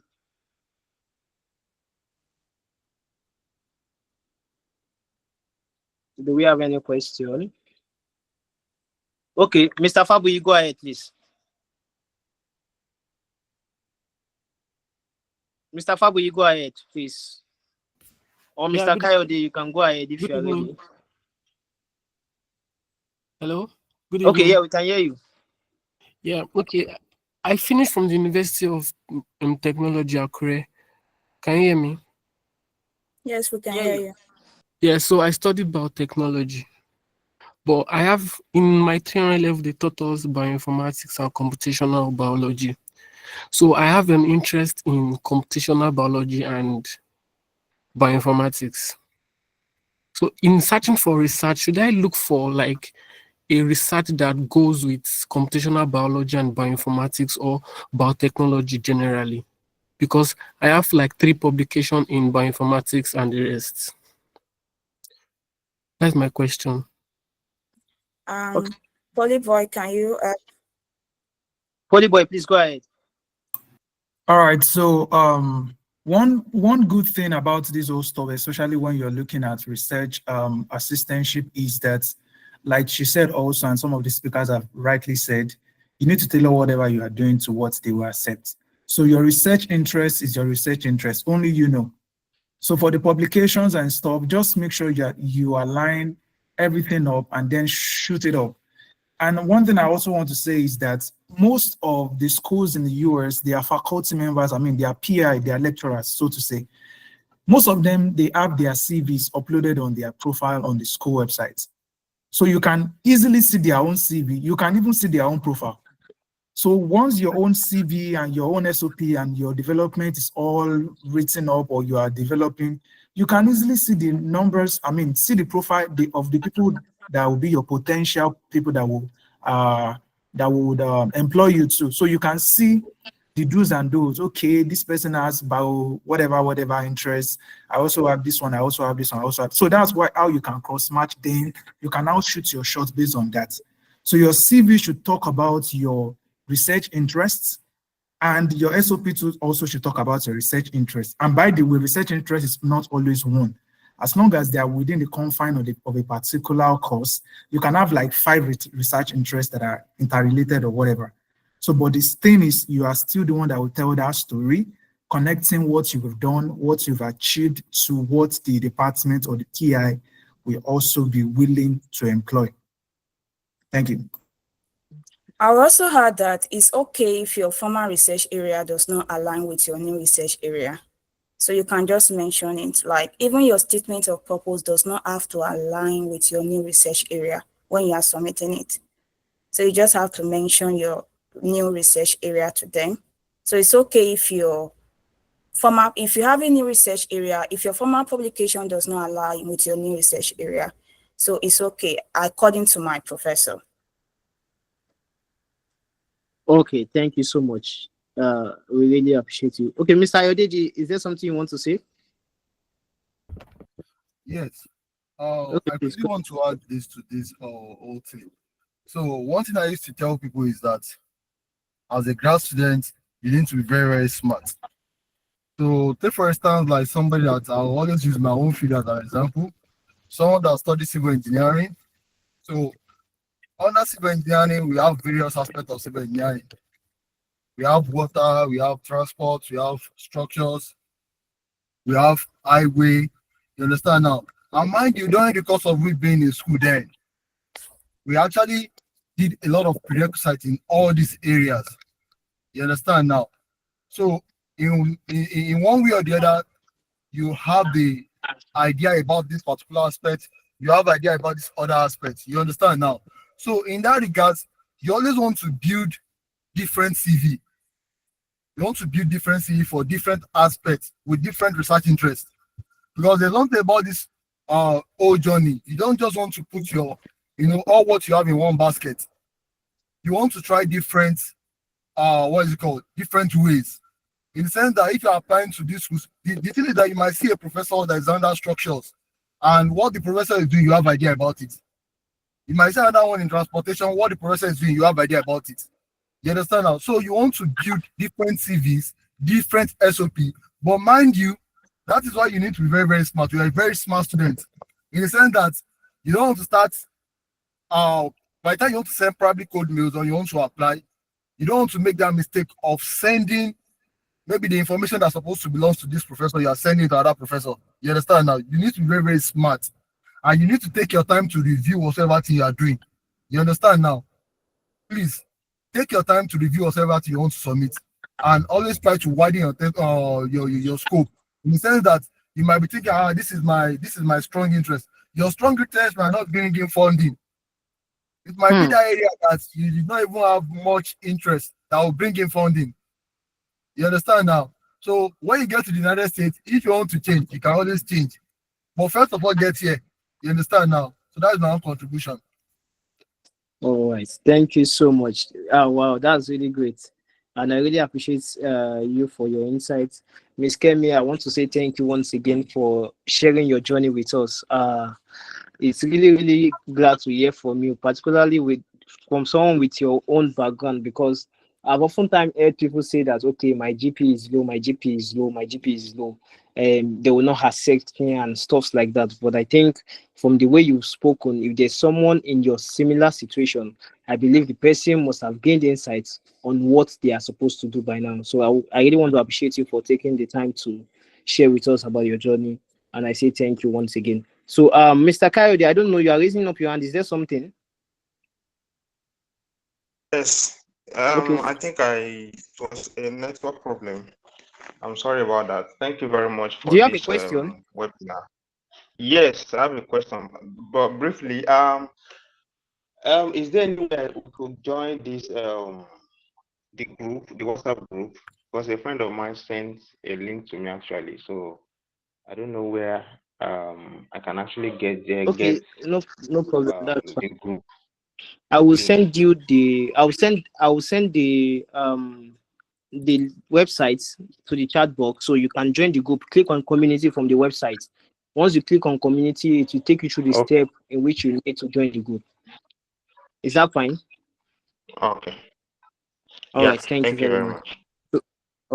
Without wasting time, I would like to bring in the next speaker on board. So her name is Miss Balikis Badamosi, and then she's currently studying sociology at Kent State University, Ohio. So if you know you are part of the people that are always saying, there's no STEM, there's no funding for non-STEM, there's no funding for non-STEM, I think this is another time, an opportunity for you to listen to this great speaker and hear from her. So, Miss Balikis, over to you. Thank you. Okay, hi everyone. Good afternoon, good evening. So my room is a bit messy, so I don't know if there's actually a need for my camera to be turned on. So yeah. What do you guys say? Okay, I think you can go ahead, man. Okay, so right, thank you. Okay, so my name is Balikis Badamosi Kadri. I'm a prospective graduate student. I got admitted into sociology at Kent State University. I also got another offer at Colorado State University, but I went solely with Kent State University majorly because of my interest and my research focus. So what I would like to say is just based on personal experience and how I was able to like get my funding and the things I actually did in getting this funding from those schools. I would like to start by saying that as grad students, we should be ready to do the hard work and do hard things because this is a mental process. You have to like develop yourself. You need to be aware that this journey is actually very hard and difficult. So you need to like prepare yourself. Be ready to do the hard work, be ready to do hard things, and definitely it's going to like get you far. So like someone said while I went for my orientation last this week here, she said success doesn't care about how you feel, and it actually resonates with me because in this grad school journey you don't need to care if you fail. You fail the first time, you didn't get it right, the second time you fail, your success should not care about how you feel. You should be ready to get up and start again, because this is not actually my first application process. I actually started this journey in 2024. I got admitted into the school, University of Calgary, for sociology. I was admitted. I had funding. I also had a scholarship, a Belter scholarship like that. And unfortunately, my visa was denied twice, and I wasn't able to go for the program. So if I had given up, I don't think I'll be here today. So be ready to do hard things, be ready to push yourself, like give yourself that limit, go beyond your limits. Actually, that's what I want to say today. And yeah, it's going to be beneficial in the long run. So what are the steps and the strategies I actually put in getting this funding for non-STEM discipline? Because people do say, yes, non-STEM discipline, there's no funding, but the truth is that there's funding. And just like the way STEM discipline, you see a lot of posts on LinkedIn that, okay, this professor is looking for students to work with them in their lab and all like that. You don't find that environment for the non-STEM discipline. It's mostly an enclosed space. So you have to do like a lot of research to be able to see this funding that are readily available, because non-STEM discipline, they mostly fund their students through the department funds, not like agencies or research agencies fund them. So the departments are in charge of this funding. They can actually give you this funding through teaching assistantship or maybe research assistantship position, like the one I got, which is a TA position. So you should be really able to like make efforts to look for these resources, because these resources are not opened. You don't find professors coming out saying, because it's not like the way they the STEM discipline has like research labs. They don't have it in the non-STEM discipline, though they have concentrations, research they actually doing, but it's not like something they announce everywhere and something like that. It's very enclosed. So you have to like go through the department, check the professors, what they are doing, and establish your interest. So the idea of code emailing is not a thing with non-STEM discipline, because I didn't actually code email professors during my search in pursuit for grad school. Maybe in Canada, yes, you have to like code email professors, get their interest, but in the US, majorly professors I actually sent emails to, they told me it wasn't needed for me to send emails to them. So all you have to do is to perfect your SOP. For non-STEM discipline, your SOP is your major key to getting your funding, because your SOP should be more centered about why your research matters. And you need to like establish fit, because if there's anything I've learned along the process of this grad school application is the establishment of fit, because these departments, they have their central focus, they have what they are looking for, and their idea is that they want to have professors who are willing to align with your goals and make sure that you are at the right track. So if you're not able to connect yourself with the department or show that you're actually a good fit, you might not be admitted. Even if you have like a lot of publications or you have GRE scores, they don't really do care about those GRE scores, high GRE scores. They want to show like that fits, because their focus is to see that they are there to like, there are professors in the department that are able to guide you through your research journey. That is the main essence of grad school, your research journey. So they need professors who are there in that area to guide you. So you need to clearly establish that fit. And most times I've seen mistakes people make.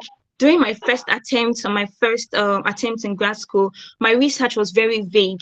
It was very broad.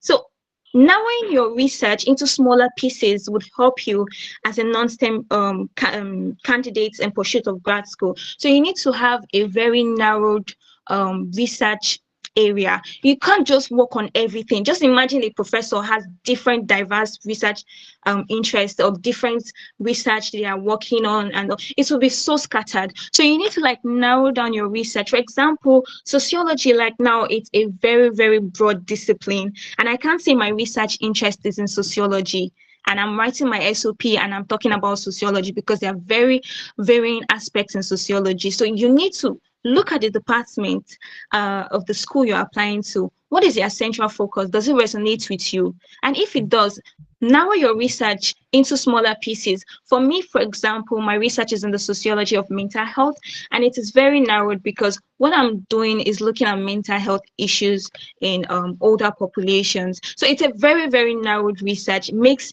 it easier for the department to connect with your research and establish that fit. So you need to like narrow your research. So these are some of the mistakes candidates do make. They have broad and vague research, and something very easy to do is try to narrow your research. Know your personal story. Know, because research, how I see research is like a story, something you're very passionate about.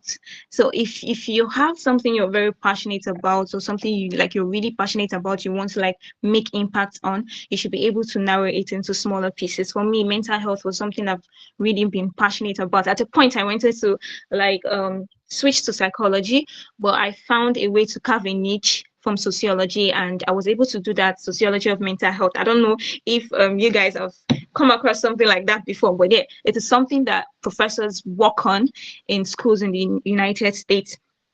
So another mistakes people make in the non-STEM discipline is underestimating the power of writing. In non-STEM disciplines, you need to be able to write. You need to be able to translate your research, like communicate your research properly. If you cannot communicate your research properly to me through your SOP, professors or the admission committee, they would not be able to like establish that fit or want you as a prospective candidate for their admission cohort. So you need to like develop the habit of writing, because getting a funding in non-STEM discipline is all in your SOP.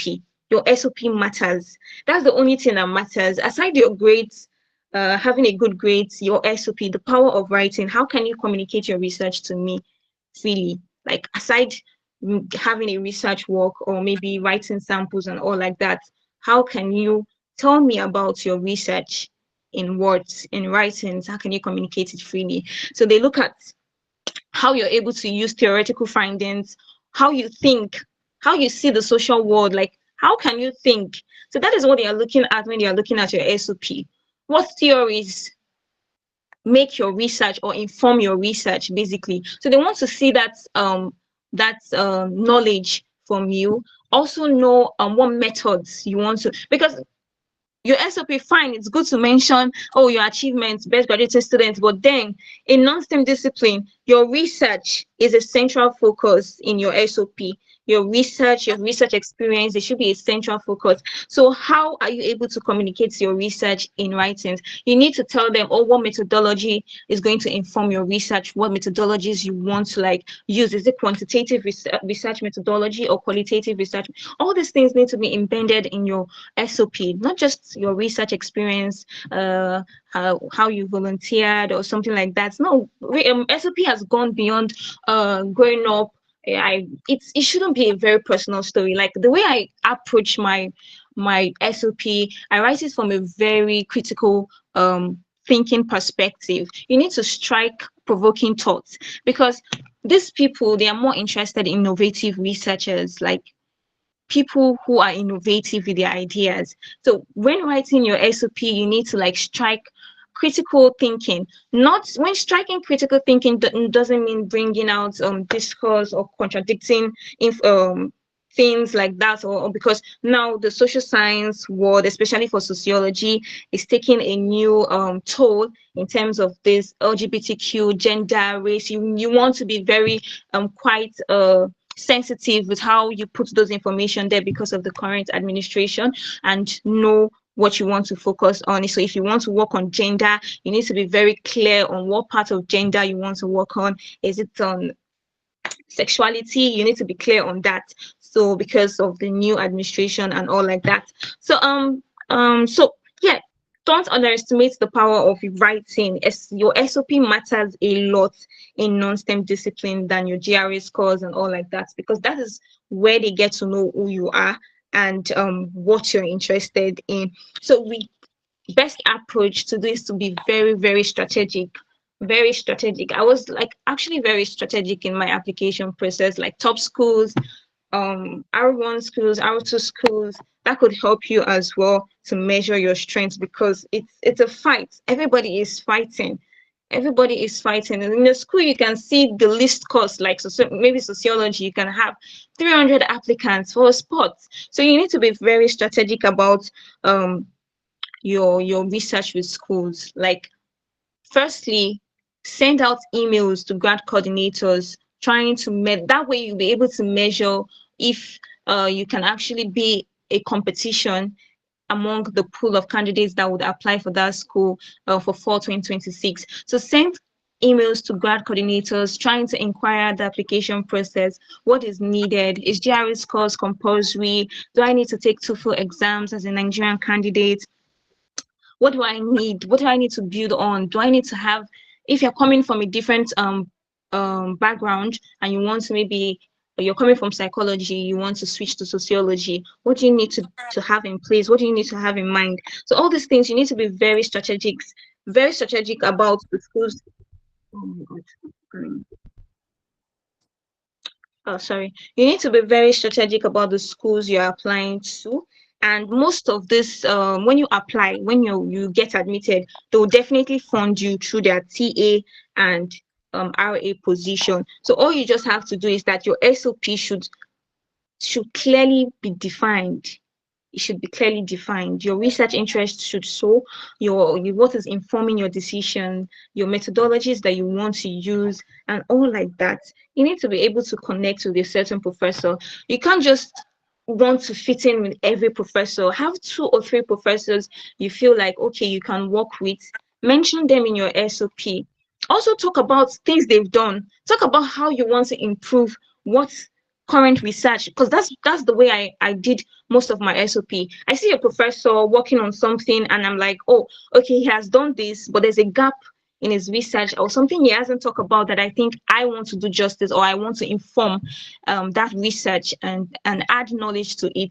Things like that. It just makes, it has a way of sparking curiosity in the mind of the admission committee reading your research, and they're like, oh, okay, this student has been able to identify a gap in this professor's literature, and they want to like do this or fill that gap, basically, because at the end of the day, they take this SOP back to the professor and be like, oh, the student mentioned you in their SOP, this, and that. And with the approval of the professor, oh, I think this is a great candidate, I would love to work with. That way you've been considered for the admission process, and you definitely be one of their top candidates whenever they're like doing their admission process. And also you need to target professors that are working on your research interest. Have 1 or 2 or 3 research interests you're solely interested in. Most students have plenty research interest. I want to do this, I want to do that. It's not just about applying to schools just for schools just applying to schools. It's about your how well you love research and how well grad school, or what grad school means to you. So firstly, I just feel like every one of us should like know, what does grad school mean to you? Like, ask yourself that question. It shouldn't just be a means to jackpot, or like, it should be something that it has a way, what it will add to you, benefits, how it will make you more of a person individually. So yeah, ask yourself, what does grad school matters to you? What does it mean to you?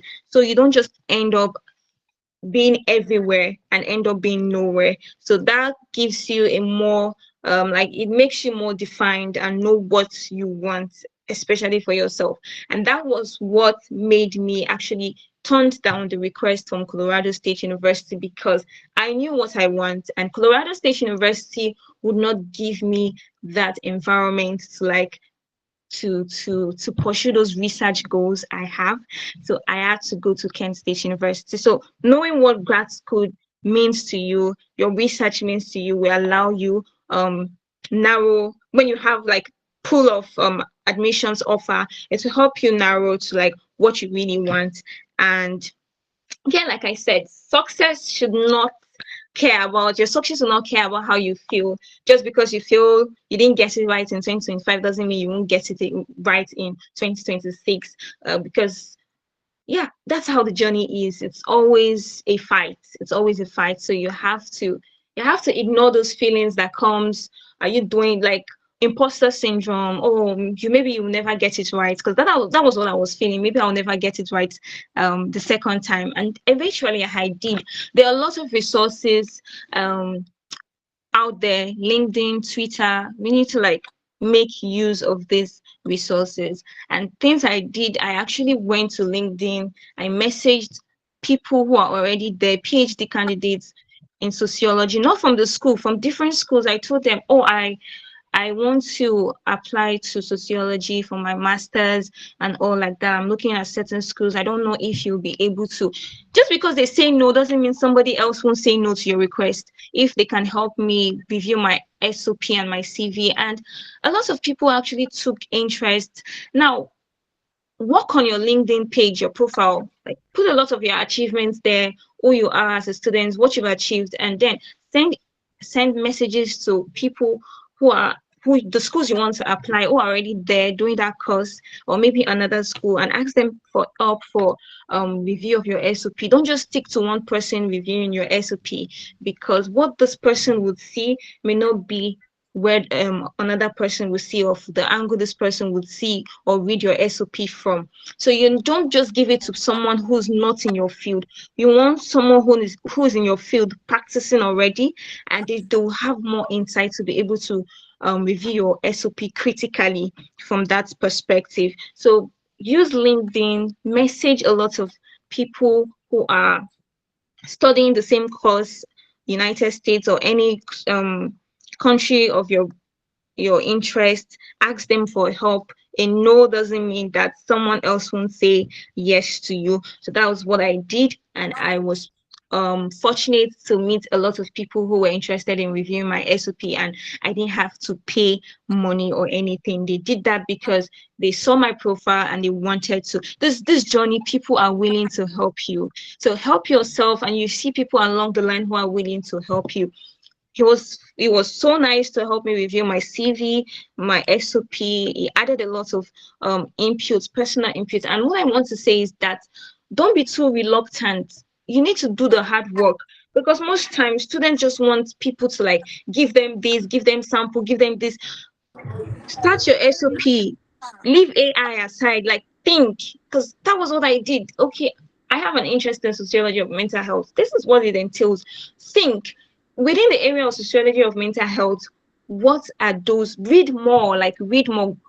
Go before you start drafting your SOP. You want to like read a couple of literatures to know what that area, your interest, or the development, or what is booming, the areas that are booming in that aspect. For United States, like mental health is booming in terms of the aging population. You get caregivers, all those kind of things. You want to know where those novel literatures are coming from, which areas, so you be able to have a very, very concise research interest. Read literatures and then start a striking conversation in your SOP. Yeah, your SOP can be conversational, like you're talking to yourself basically, but then it's like you're answering a question.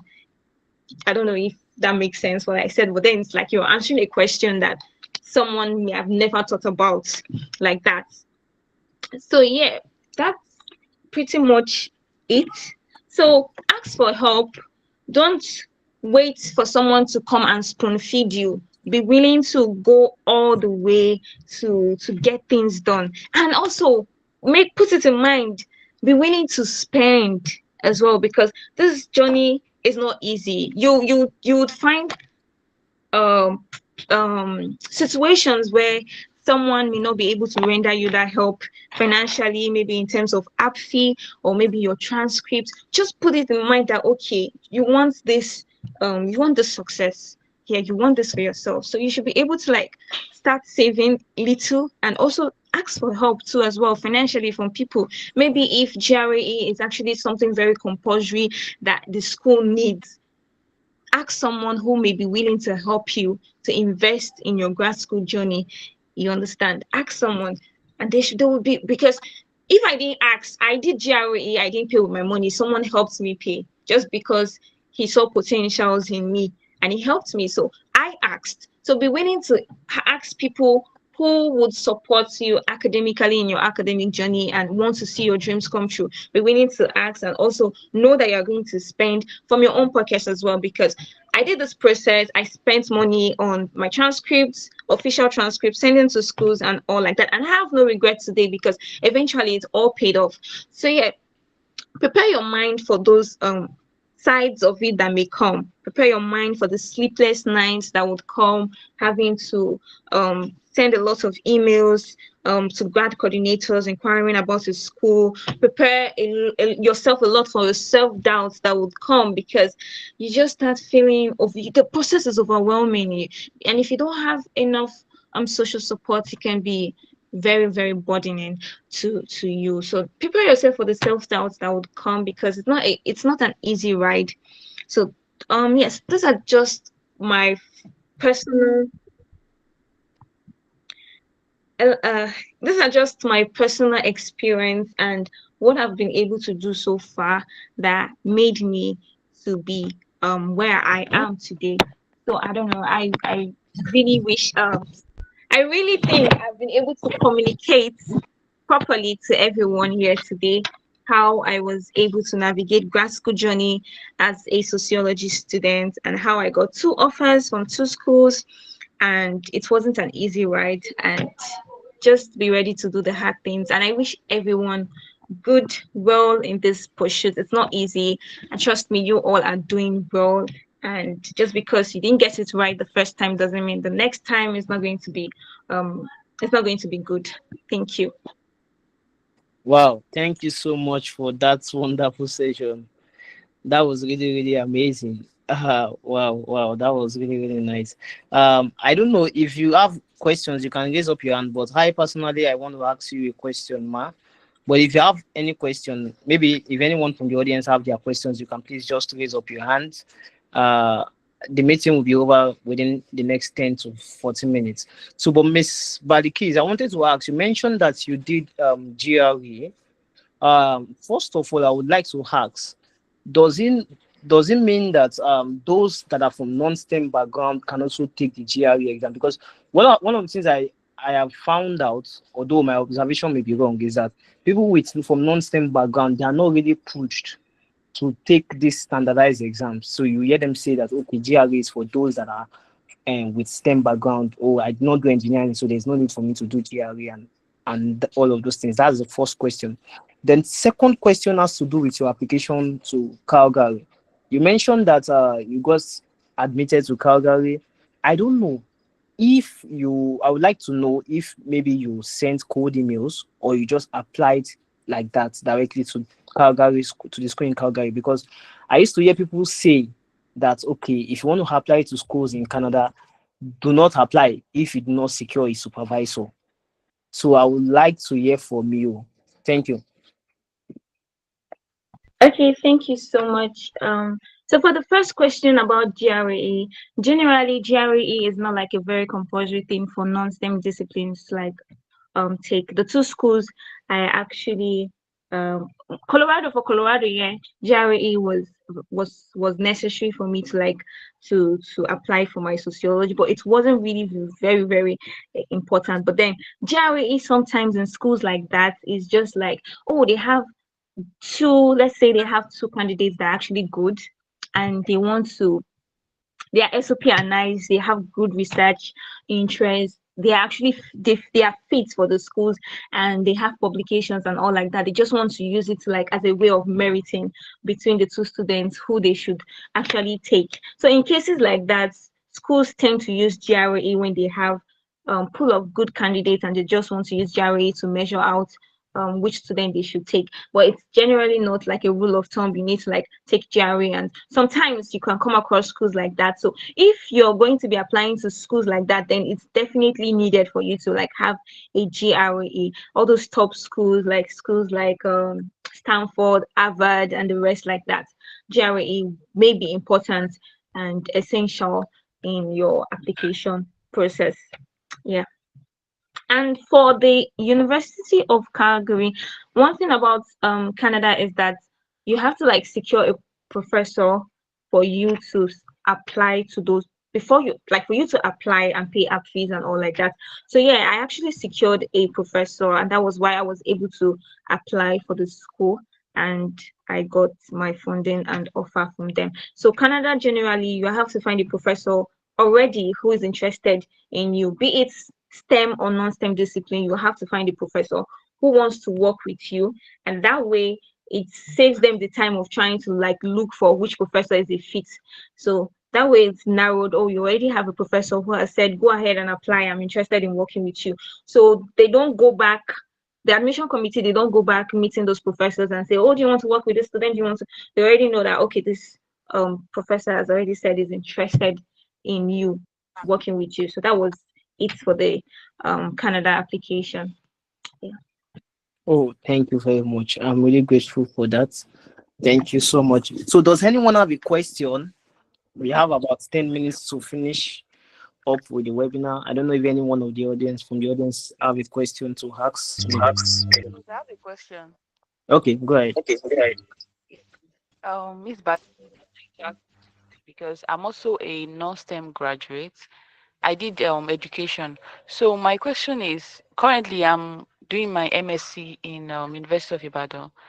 So I want to know if I can fit in my SOP to suit my master's program that I'm already undergoing in University of Ibadan, or it should be based on what I've on my research work over the years aside this master's program. I mean, I'm talking about my undergraduate research work coupled with my work experience and other things I've done over the years. Or I don't know how to, I don't know. That's where I'm confused. I don't know if I can actually make my SOP, my I can put my master's experience in my SOP. Thank you. Sorry, before I the case answers that question. From what you said you had a BS education, right? Yes. Okay, is there a niche in it, not just a general education? Sir? What did you I say? said, is it just pure education? Yes, pure education. Okay, for your master's program, what are you Yes, currently doing? Hello? Yes. What did you say? We are actually You are getting currently feedback. enrolled for a master's, right? Yes. Okay, so Education. what are you studying in terms of master's? What course are you studying for your Education. education too? Okay, all right. I just needed to. This is Badikis over to you. Thank you.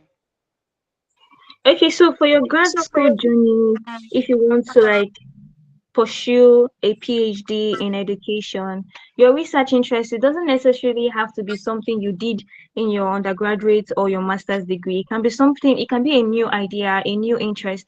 For my undergraduate thesis, I worked on occupational sociology because in my school, you are matched to a lecturer and you have to make a research out of what they are currently doing. So that was what he did, and I had to like carve out a thesis from his interest, occupational sociology. I don't have a master's, and my own interest that I did in my SOP was on the sociology of mental health. You can see it's far-fetched, and I don't really have like much experience or maybe writing sample that was in mental health sociology or something, because it was my undergraduate thesis that was my writing sample. So sometimes ideas can come, research interest is something people develop over time. It doesn't have to have been with you for a long time. So just because if you did your undergraduates in education, your masters in education, and you have like probably a niche you want, because education is very broad, that you want to do for your PhD, maybe adult education or maybe childhood education or something, you can definitely go for it. It doesn't have to be centered on what you've done in your undergrad or what you're currently doing in your MSc in Ibadan. So I don't know if I answered that question. Has your question been answered? Yes, but sir, I have a suggestion, if you don't mind. Okay.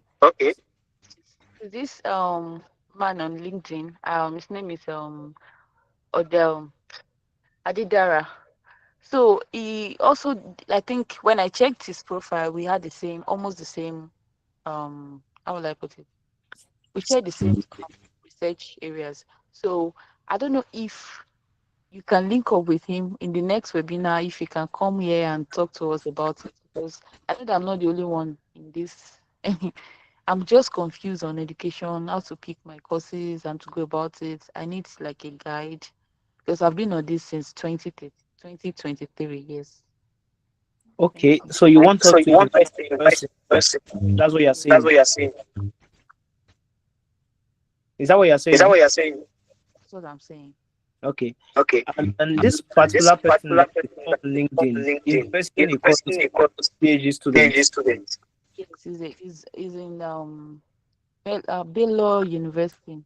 So why not try to reach out to him personally and ask him for what he did? I don't know why he's too busy to reply messages, and so I don't know. You said what? I think he's too busy to reply messages. He's too busy to reply. I think so. Okay. Well, what I would say is we cannot just like someone that we have a relationship with. Do you understand?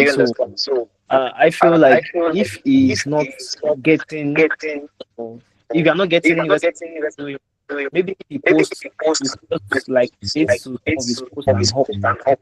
Another thing I would say you should do, you can go to Baylor's University.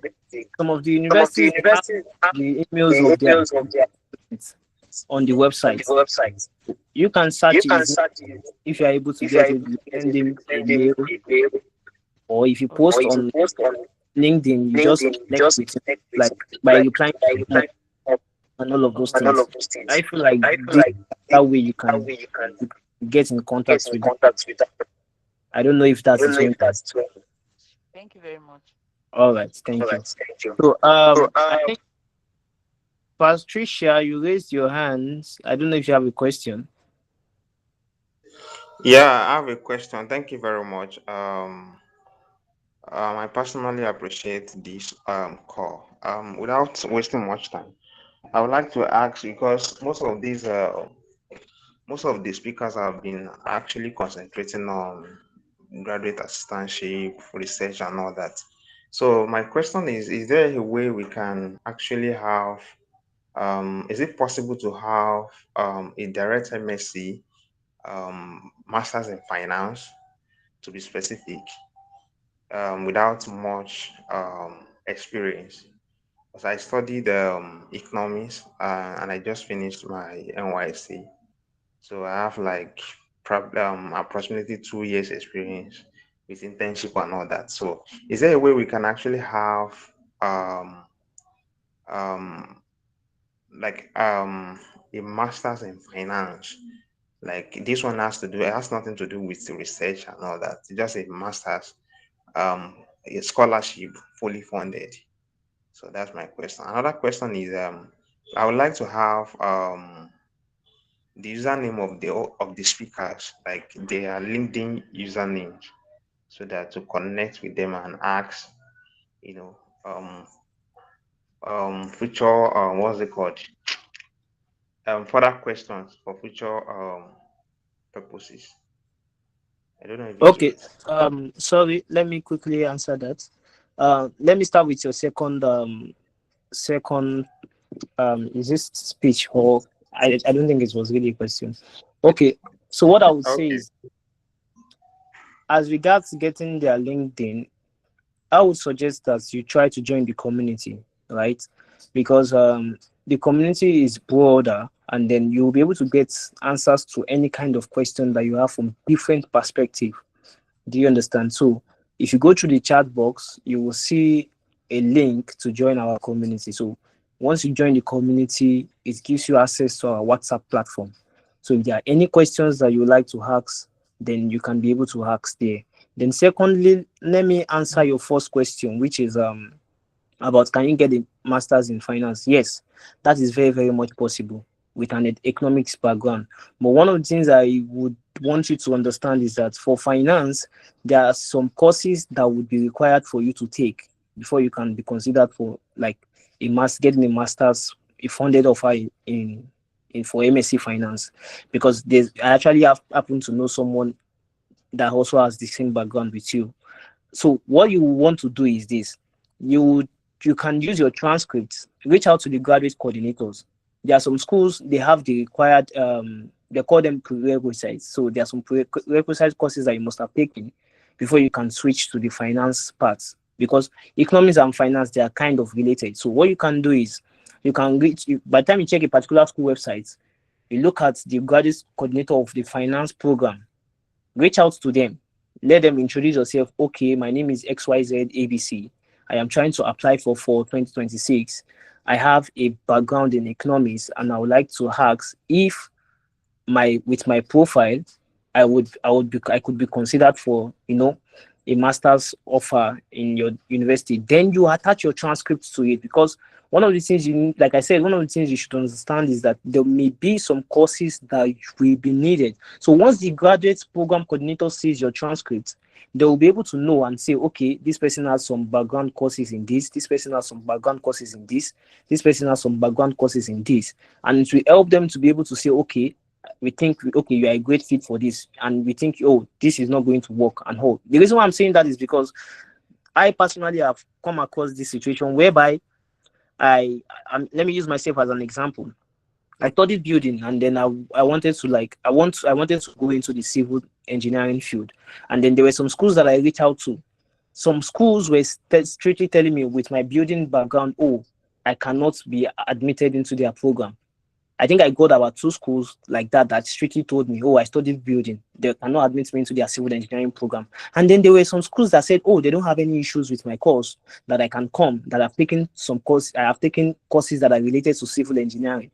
There were some schools that strictly told me that, oh, I don't need to even take any course with any additional courses when I come over and hold. And then there were some schools, a third set of schools that said, okay, you know what, you can come. By the time you come, you will be required to take some courses with our undergraduate students, even as a master's student. So these are things that you want to do. That is why your graduate school journey is not something that you just say, okay, you want to wake up tomorrow and then you want to start applying blindly to several schools. You don't just do that. So by the time you reach out to graduate coordinators, with your transcript, they'll be able to say, okay, this is what is required for you. This is what is required for you. Like I said, not all schools have the same policies. So it's best you reach out to the graduate program coordinator, let them know that you have an economics background, attach your transcript, if possible, attach your CV to it. And then by the time the graduate program coordinator is seeing your CV and your transcript, he will be able to advise you and say, okay, you may need to take some specialized courses, you may not need to take any kind of course. I hope that answers your question.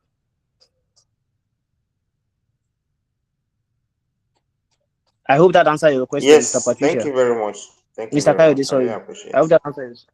All right. Yes, Patricia, yes. I can see your hands up. Do you have a question? Yeah, I have a question. Please go I ahead. just want, yeah, sorry. Hello to everyone.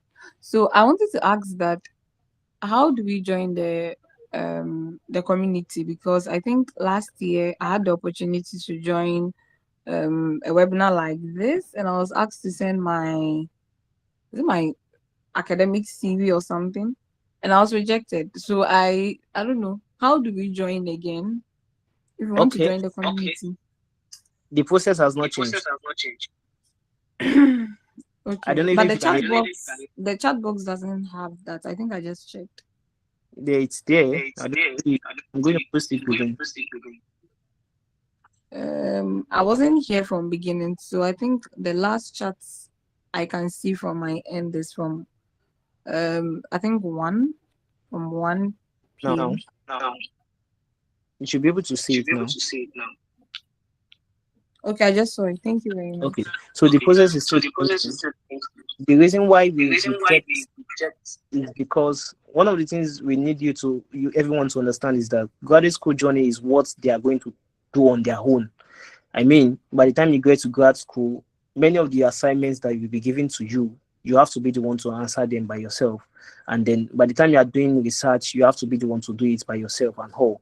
Of course, you may have support from your supervisors or maybe your your PIs in terms of okay how to go about them. But you should understand that many of the things that you are going to be doing when you eventually get your funding offer and you arrive to your school will be on a do-it-yourself basis, and that is why we try to encourage people to do these things by themselves because it's just a group. Someone will say, okay, it's not why do we have to go through? So, but again, we are trying to test your just for you to see a taste of what you eventually get when you arrive to your previous school. Okay, I'll try again. I mean, there is no harm in trying again. Thank you. All right, thank you. And I believe by the time you tried, I don't know when you tried the last time, there should have been a guide that was sent to you. And another thing you can do, you can check our website. There are different kinds of CV templates that you can use. If you format your CV to follow that same template, of course, they will accept you into the community. So, like I said, it's just for people to have an understanding of them taking responsibilities by themselves. I hope that helps. So, I don't know if anyone has any question for Ms. Balikis before we round up. This is almost this is past 6. This is 5 minutes past 6. 5 minutes away from the time we are supposed to end this call. I don't know if there's any other person with a question. If there's no one with a question, then I think we can go ahead to end the webinar. So once again, Ms. Balikis, I want to really appreciate you. I want to say thank you for honoring our invite, and then we are really, really grateful. I personally was able to learn a lot from all of the things that you said, and I think one of the things you made mention was your SOP, pinpointing on your SOP. And I believe that those that have non-STEM background, after this, they will be able to, get insights on how they can go about doing their own thing. So I want to say thank you once again. And then to every other person that was able to join the call, I really want to appreciate you all. I do not take it for granted. Spending 4 hours of your time is not a waste. And that is one thing I can assure you. And I believe that you can also go back to, check the meeting. It's actually recorded. So once we are able to sort everything, it will also be uploaded on our website. So you get the chance to, get access to it. And for those that are on the platform, I mean our WhatsApp group, it will also be shared once we have settled all things. So thank you everyone once again. To the first speaker, Mr. Taiwo Olabampe, I say thank you. To the second speaker, Mr. Ajayi Damlari, I say thank you. To the third speaker, Miss Olukwakemi Mary, I say thank you. And to the final speaker, Miss Badamosi Balikis, I say thank you. So to every one of us, I want to say thank you once again. And then if there's one thing I can assure you is that if you put on the work, you will eventually get your reward. So do not sleep, do not wait, do not let anybody talk you down. Of course, like they said, now we give up my info couple. So let the whole situation of Nigeria alone itself motivate you to to get your fully funded offer. And I hope that by this time next year, many of us will have been arriving in the United States and all. So thank you very much. I think this is a good place to end the meeting. Bye all. Thank you.